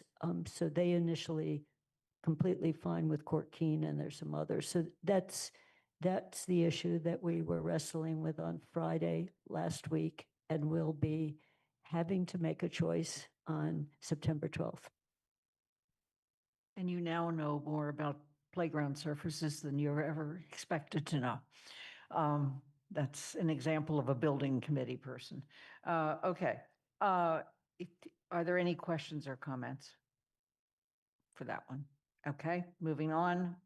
Finance Committee, Kathy. The Finance Committee has not met since the last council meeting. We are meeting tomorrow, and the single action item on the agenda is the referral that the council just made for the study.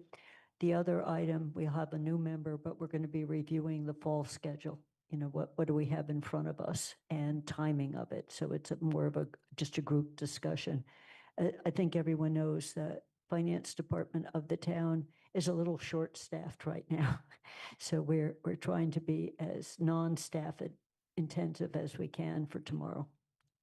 The next meeting of finance, September 2nd, we'll be getting back into more concrete, trying to look forward to budget guidelines. If people remember how long it's been taking us to get through guidelines, this year will probably be a tough lift. GOL, Anna? Sorry. So GOL is currently in the process of working on the town manager evaluation. That will be coming back to the council very shockingly soon. And so at our last meeting, I had drafted up based on the feedback. I had drafted for the committee to review sort of a example for us to utilize. And I'm currently in the process of turning that into a form so we can actually see what it would look like for the council once it is ultimately passed. So GOL has been working on that in addition to our normal proclamations and resolutions. I did want to mention there are a couple things that GOL is still waiting on word back from KP Law about. And so we have not been able to move those items forward, including the Transportation and Parking Commission and the Public Ways Policy. GOL typically waits to hear back from KP Law so that we don't have to repeat work once we get those comments back. So we're waiting on those. And then as I understand it, there are a couple other things that are in other committees that will be coming our way. So we've been keeping busy there. GOL also at our last meeting sought to find the pool for the Charter Review Committee substantial and ready to move forward and was not able to do so. So we are continuing to seek folks to submit a community activity form for the Charter Review Committee. We have 2 currently. And so we are planning to also hopefully meet with that committee to talk through their needs and ideally what we can do to drum up interest. But please encourage your networks to submit a CAF, a community activity form for charter review so we can move that process forward. And then lastly, last homework assignment for you all is if you have any proposed changes to the rules of procedure, this is just my standing reminder. If you have any proposed changes to the rules of procedure, please send those to me in a track changes form or with exact wording. GOL will absolutely discuss those, but please don't send me abstract thoughts about I'd like to shift something to make this better. Please send me how you would like it to change in exact wording for GOL to discuss. Kathy? I have a question on the last part of it. I do have a specific, and it's in committee makeup. And so if you send me a Word version, I can do track change it, but I can also send specific wording on it. And it's something I was also going to send to the Charter Review Commission, but I realize we can do it in our rules. It doesn't require a change of the charter to make a change. So then I do have a question on the charter review. My understanding is there were at least a few who had applied and then weren't recommended that were continuing to be interested. In fact, I had emails from them after we came. Do you have some that have come back to you and said, yes, I'm still interested? Do you have at least a few, or you're just saying you don't have enough? We have two who have indicated interest. And that the GOL was not able to find that to be enough. And it's not just numbers, right? Folks are looking at whether that candidate pool fully is meets the needs for what's the word that I'm looking for? Someone not substantial. The word that's right here in my brain and isn't coming here. Okay. Efficient. Thank you. um, so yeah, so we have two CAFs. The trying to figure out, I can't share who they are from, but yes. The only, well, it was sent to all of us. The chair of the committee really requested that if there's anyone out there who's been following it and seems to be well involved, move as quickly as possible. So I just was curious if whether we at least had some applicants this time. So thank you. Okay. We're going to move on to, I'm sorry, I flipped the page. Jones Library Building Committee. Pam? Thank you. The report from the committee or to the committee was on the transfer of money from the library to the town. It included the $1.1 million HUD grant, which finally came through to everyone's enormous relief. The $500,000 that is coming from the Woodbury account, which the library manages, and then $450,000 of private funding that has come in. Thank you. And Paul may be able to add more to that. Paul? I can't. I wasn't at the last meeting. That was last week. And I don't think Neither was- Councilor Rooney was there either. So. Okay. TSO, Andy. Really don't have much to add to reports that have already been provided in writing.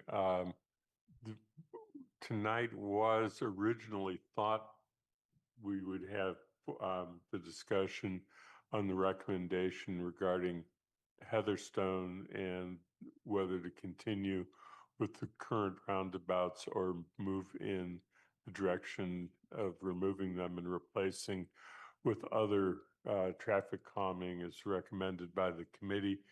It's really the president who can answer, but did inform me that it would not be tonight because there was plans to get additional information for the council to enhance the discussion in when it comes to the council. So that's basically where we are with pending issues. Okay. Kathy? Yeah, I just have I guess, a question / comment on, I completely agree with the recommendation of removal, and I saw in your report, what's the alternative? Knowing people over there, they said they always wanted speed humps. They never wanted to be the trial balloon for the mini splits.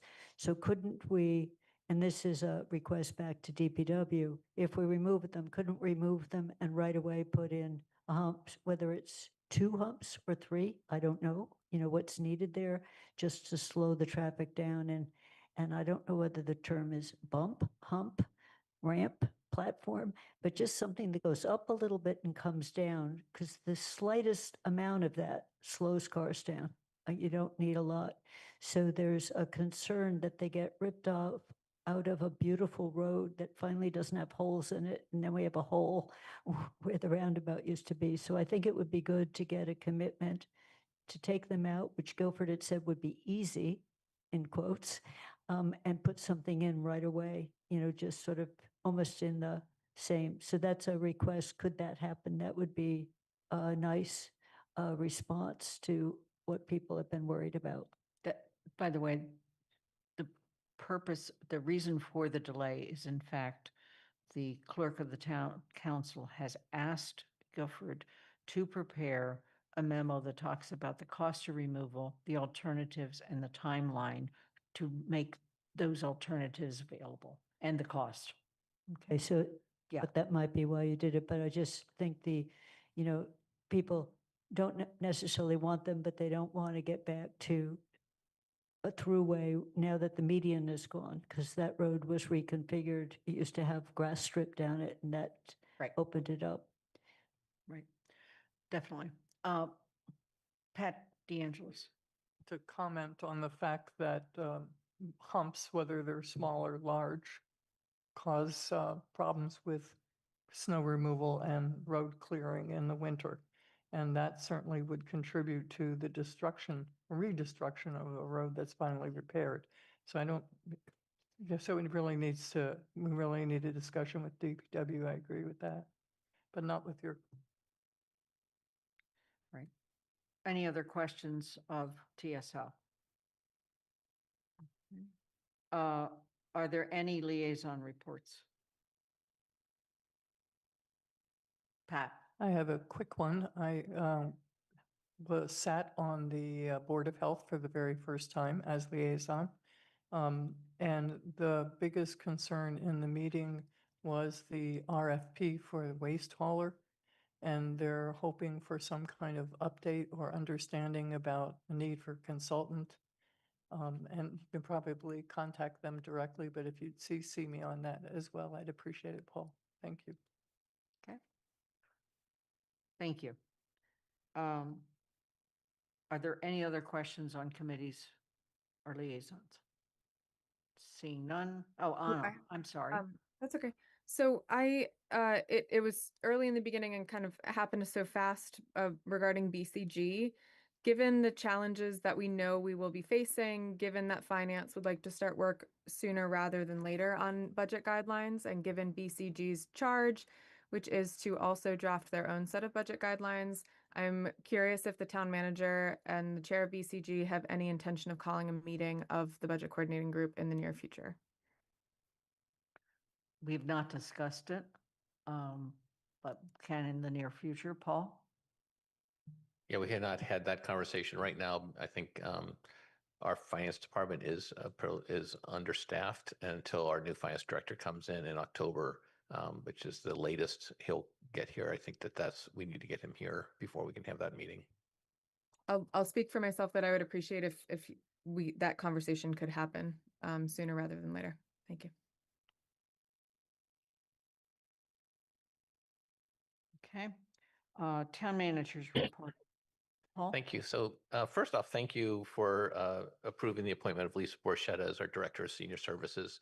I think she's going to be a tremendous addition to the town. She's very excited about taking on the job and is in the process of saying her farewells in her current community, and then will relocate here to serve the town and the seniors in our town. On the other side, we were sad to say farewell to Holly Drake, over 26 years of service to the town. Her last day was Friday, and she made a career change decision for herself, and I fully support it because it was something that she really felt she needed to do. But we have a ton of knowledge and experience and just strength of decision making that's walking out the door. So it's very sad to see her go. If you didn't notice, there's a lot of paving going on in the center of town. Yes, they made very quick progress. They actually have the first coat on today, so they will not be here the rest of the week. We've outlined the striping and parking will be available this entire week and then through the weekend, which is when the fair is going to be in town. and making sure that we open up as many parking spaces as possible downtown. So the next phase is to raise the structures, like manhole covers, things like that, and also to work on the handicap access crosswalks. Then they'll come back in in a few weeks probably to do the final coat and the final painting of it. So we'll have a fresh new paving downtown. In addition to that, there'll be additional paving starting up with the same company probably after Labor Day with all the streets that we've talked about previously, including Bay Road and some of these other streets that we have listed. And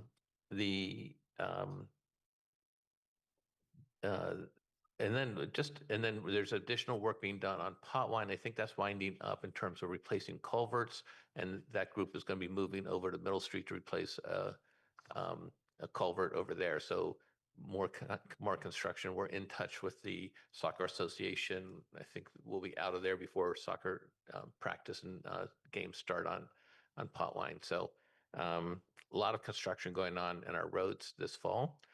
And there's just a lot of construction going on. Kathy referenced the Fort River School, the Corkine. That was a recommendation or decision by the building committee that our designer would not recommend, and we had to give them a liability waiver to spec it. So I think credit to Bob Parent, who has been going out doing due diligence, looking at an actual installation in Eastern Massachusetts, and seeing and talking to people talking to installers, talking to the companies, talking to as many people as he possibly can. So I think we dodged a bullet on that one actually, and so now the committee has to think about, well, what do we do instead? Because the Conservation Commission, as Kathy said, does not want poured in place rubber, which is what the designers had recommended and what's used in most playgrounds. So the alternative is, they don't call it wood chips, they call it Engineered wood fiber. yeah, there we go, engineered wood fiber. And our biggest concern is with handicap accessibility to the playground equipment. And so there's a balancing act that's going to happen with that. The library is making progress as well. They haven't really started the real demolition, but they've been doing all the preservation inside the building. I think they released some photographs by the contractor on that. Centennial water treatment plant is nearing completion. They need to, it probably won't be fully functional and online until in early 2026, but it's nearing completion. And really, that's a really important project for the town, even though it's out of sight, out of mind.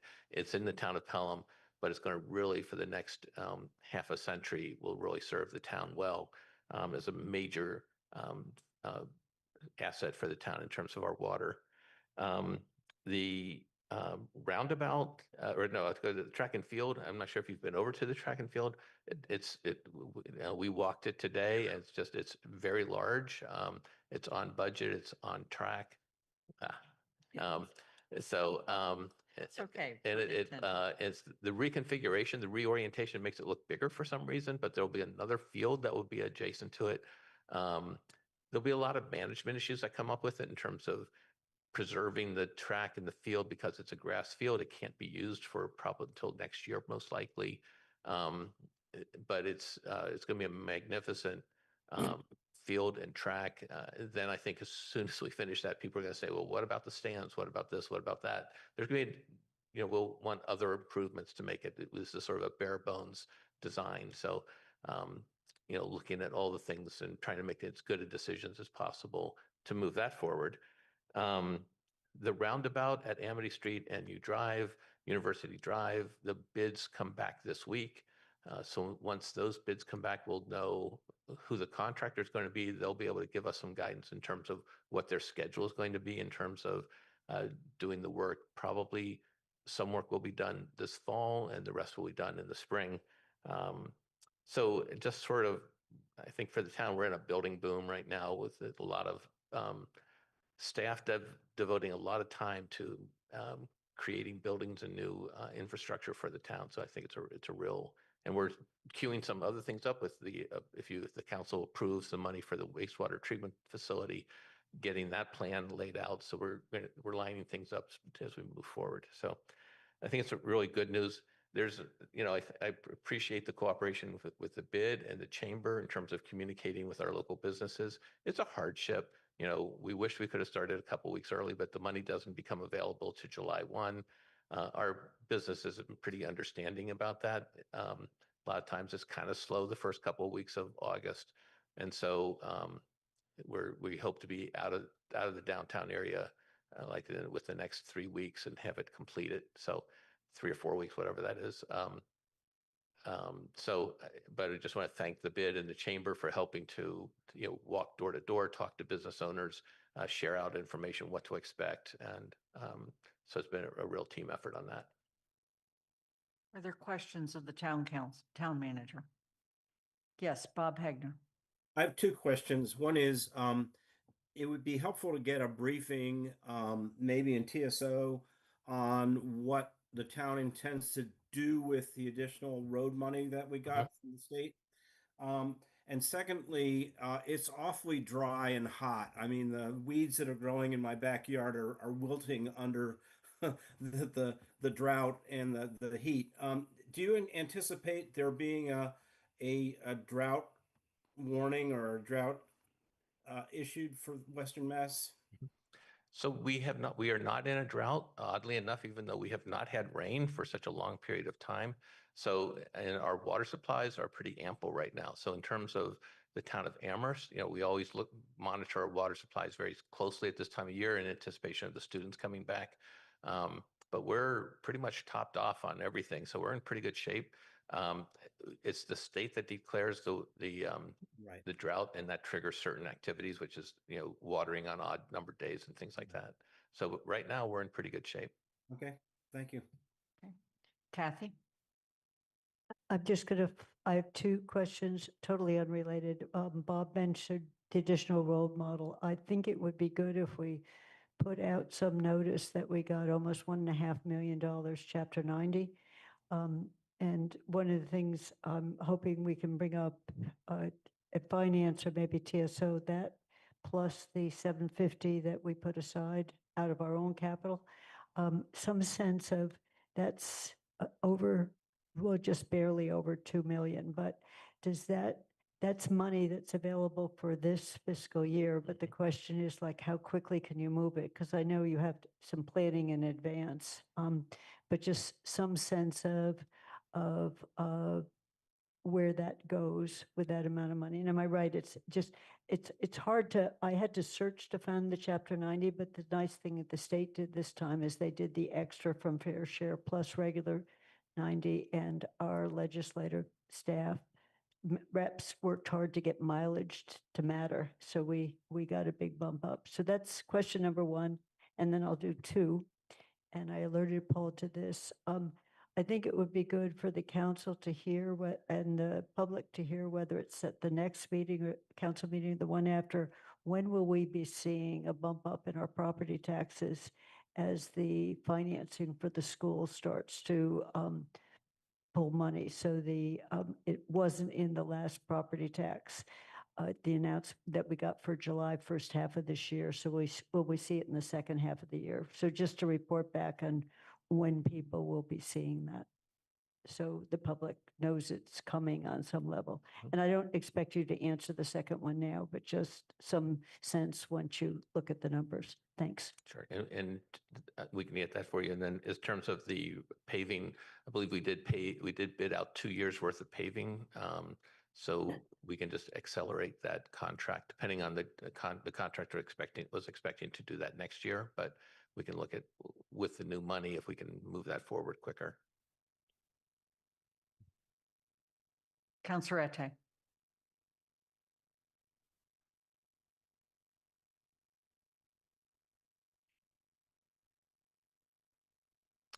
So in the section on the DEI department, you mentioned that the DEI department is taking on the responsibility for the new Amherst Black Reparations Committee. I was hoping you could expand on what you mean. Oh, so when we have a new committee, we have a lot of new committees that are forming up right now. we usually assign a staff person to support that committee. And so for that committee, it'll be either usually the DEI department doesn't designate a person, they take it on as a department, and either the director or the assistant director will be the staff support and help with posting meetings and helping with agenda setting with whoever the chair is and things like that. Is there a follow-on? Okay. Paul, you and I have discussed, this actually was partly under future agenda items, but since it's town manager, under your goals is the goal that you have a conversation about roads and sidewalks and kind of a long-term look. And you and I have talked about the fact that we would try to do that sometime in September or October. Do you want to talk about that or just at least give us a sense of what you're looking at? Yeah, so our staff haven't, with given vacations and everything like that, we're pulling people together this week or next to have our internal team with the town engineer and the DPW and everybody, actually foremen, a sort of a broad range of people come in. The challenge is we haven't been investing enough money into our roads. That means the roads are crumbling faster, which puts pressure on our staff to fix potholes. And then the residents get upset and then they call and sometimes are very upset to the people who are refielding the calls. And so it's a cascading event. And so what our goal is to try and fix those things along the way, but also to get a rational plan that the council can consider in terms of the kinds of investment we would need to make in roads to get us to where I think the community expects us to be on our condition of our roads. And can I assume that in that discussion would not only be roads, but sidewalks? And also the look at what's underneath the roads? In other words, any sewer replacements and stuff like that? So that goes without saying. I mean, everything. Yeah. You will see some work that isn't road money, it's actually water and sewer money because they have to fix the sewer lines or something. We don't open up a road unless we know we're doing what's underneath it, what the condition of those pipes are. So the beauty of this project up here is there wasn't any water or sewer that had to be done, whereas Northampton Road had a pretty significant investment of water and sewer. Thank you. And we'll keep the council informed as to when that conversation is going to take place. George, Councilor Ryan. Just following up, that is something that would be presented to the council as a whole Yes. and not to TSO. Not just TSO. There might be a referral to TSO, but the council as a whole. It's in part of the town manager goals as well, but I think given the high interest of the public in this very issue, it's important that we do it at a council meeting. Bob Hegner. Yeah, I just wanted to mention to thank DPW. They've done a pretty good job of sealing and patching holes and things, at least on the roads, the streets where I drive on, and it's noticeable. So there obviously was an effort to get that work done, and I appreciate that. Thank you, Bob. I've heard compliments about the patching this year as well. As well as many other emails about roads. Are there any other questions or comments for the town manager? Pat?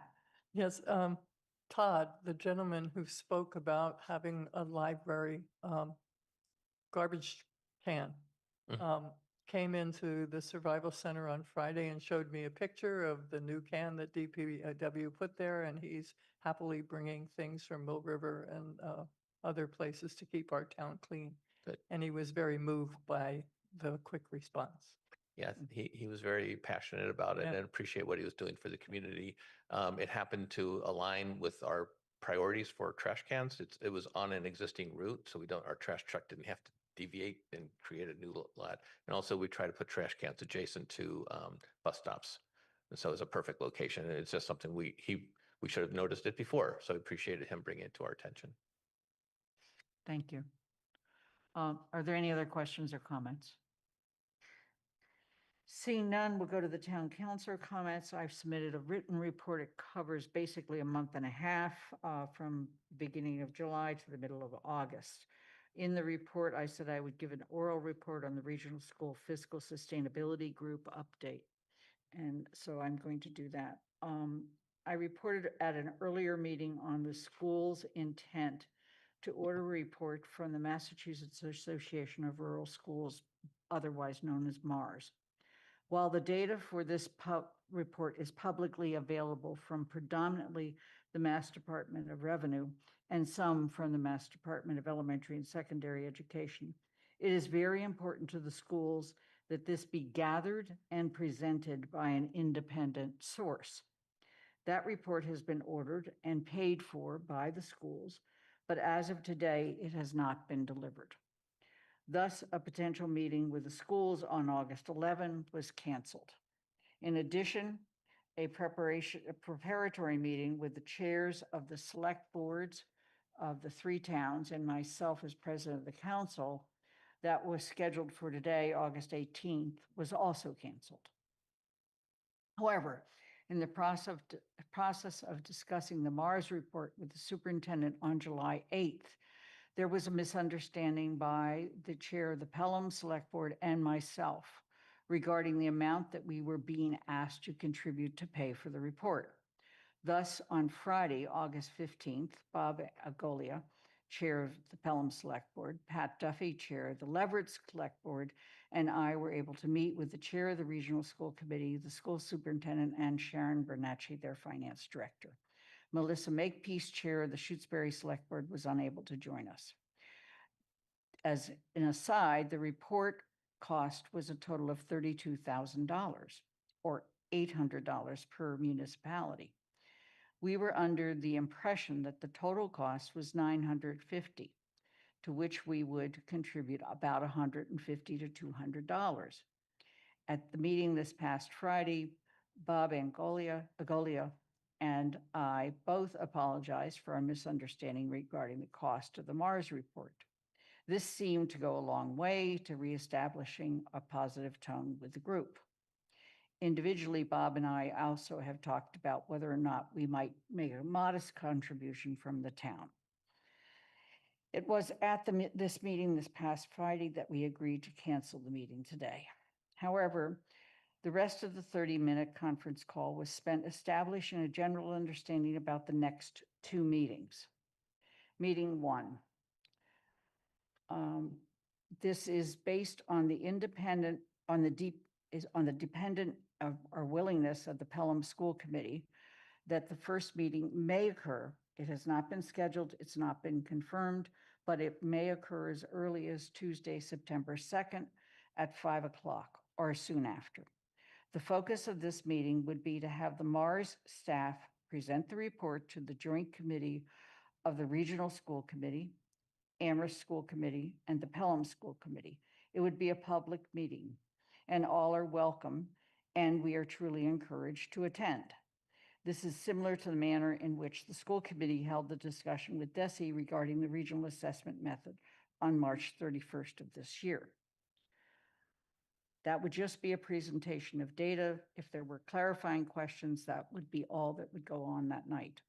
The second meeting, after the schools and our group individually, including our governing bodies and our finance committees, have time to meet and prepare a statement of our take on the data, including additional data from the same sources, meaning DOR and DESE. We will have a joint meeting of representatives from the towns. The council has already selected 5 people, and the school committees. At that meeting, there will be time allocated for the schools to present their take on the report and for the towns to do the same. Clearly, the target date for this needs to be soon after the initial presentation. And because, in fact, as we all know, we're rapidly approaching the first round of discussions that we usually have in maybe even as early as September for a preview look at the regional budget. With that, I'm going to ask if there are questions, comments, and on this or anything else with regard to my report. Kathy. Just a quick, when you read the 3,200 too quickly, and you said 32,000 is the report. Thank you, 30. So I'm just correcting it so people aren't stunned by the number, but it'll be mainly financed by the school right now with some contribution. But it is a report on each of the towns, so it's not just Amherst so I just wanted to correct that so people wouldn't be astonished. Thank you. I appreciate that correction. Counselor Haneke. Two questions. Has there been a discussion of a potential date for the follow-up meeting after the presentation on September 2nd? There has not, but it was requested that we try to do it within 2 weeks. And are you looking at Saturdays or weeknights? Just That- calendar we didn't weeks? get that far. Okay. And another question, do you have any idea what data? It sounds like the school district or the superintendent themselves are the only ones that requested data. Do you know what data was requested, like which data points were requested? And did anyone else beyond the superintendent or the schools have any say in what data would be in this report? Very good question. They provided us, and I believe I provided you all with an example of what Mars does, okay? And it is pretty much town revenue data and town data. It's very little on schools. And meantime, having looked at those two sources of data, there is much more data to be had. And we are, as a four towns group, are prepared to dig in and add that additional data back in as well, because the real, once we verify that in fact we're all looking at the same tables and we're all getting the same data from the same sources, it seems that we should be able to add. In addition to that, we have also discovered, not surprisingly, since every town is still doing their closeouts, that the FY25 data is not there. And for each of because that data doesn't get added in until after the state certifies our closeout and our free cash. The interesting thing is, as we all know, Shutesbury, Leverett, and Pelham all paid a significant amount more toward the regional schools this last year. So, for example, I know Councillor Steinberg has periodically talked about the excess tax capacity of individual towns, the other towns. We have no excess tax capacity. Pelham, for example, now calculates that of their excess tax capacity, after this past year, they only have $150,000 left. So that they are eating rapidly into their tax capacity. And two of the towns, in addition to that issue, have just been hit, are going to be hit as of October 1 with this very difficult insurance situation that has happened with, if you belong to the Hampshire County group. So two of the towns will have to have special town hall meetings to figure out what they're going to do about that. What it does is it basically, it puts all four of us in similar situations.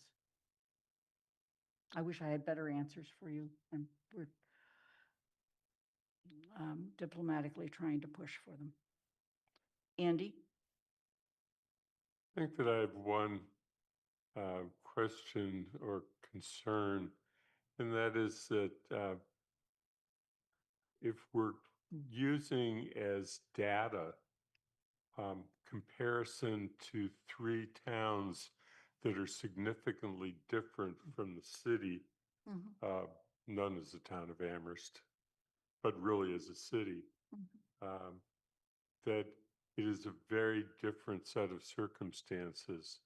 And when I've looked at data and compared to neighboring communities that are more similar to ours in size and the demands on our government, Northampton, Greenfield, those kinds of communities, you have a very different set of circumstances for comparison. And so I'm wondering how this process is looking at Amherst and what it is comparing Amherst to in our ability to do more or expect more. And specifically, when I was looking at the question of how each town is doing as far as how much more it is providing in funding for education above the minimum expectation that is set up through the Chapter 70 formula system. Amherst is way ahead of those peer communities like Northampton and Greenfield, which means we're doing a lot more for our schools than they are as far as funding is concerned, which gets back to what are we not funding, and the questions even as simple as what can we do for our roads.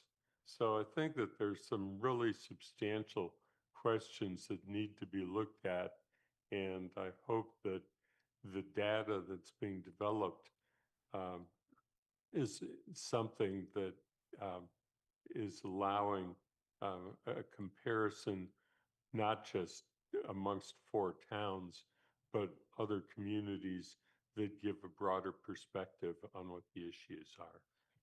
The initial MARS data will not go beyond the 4 towns.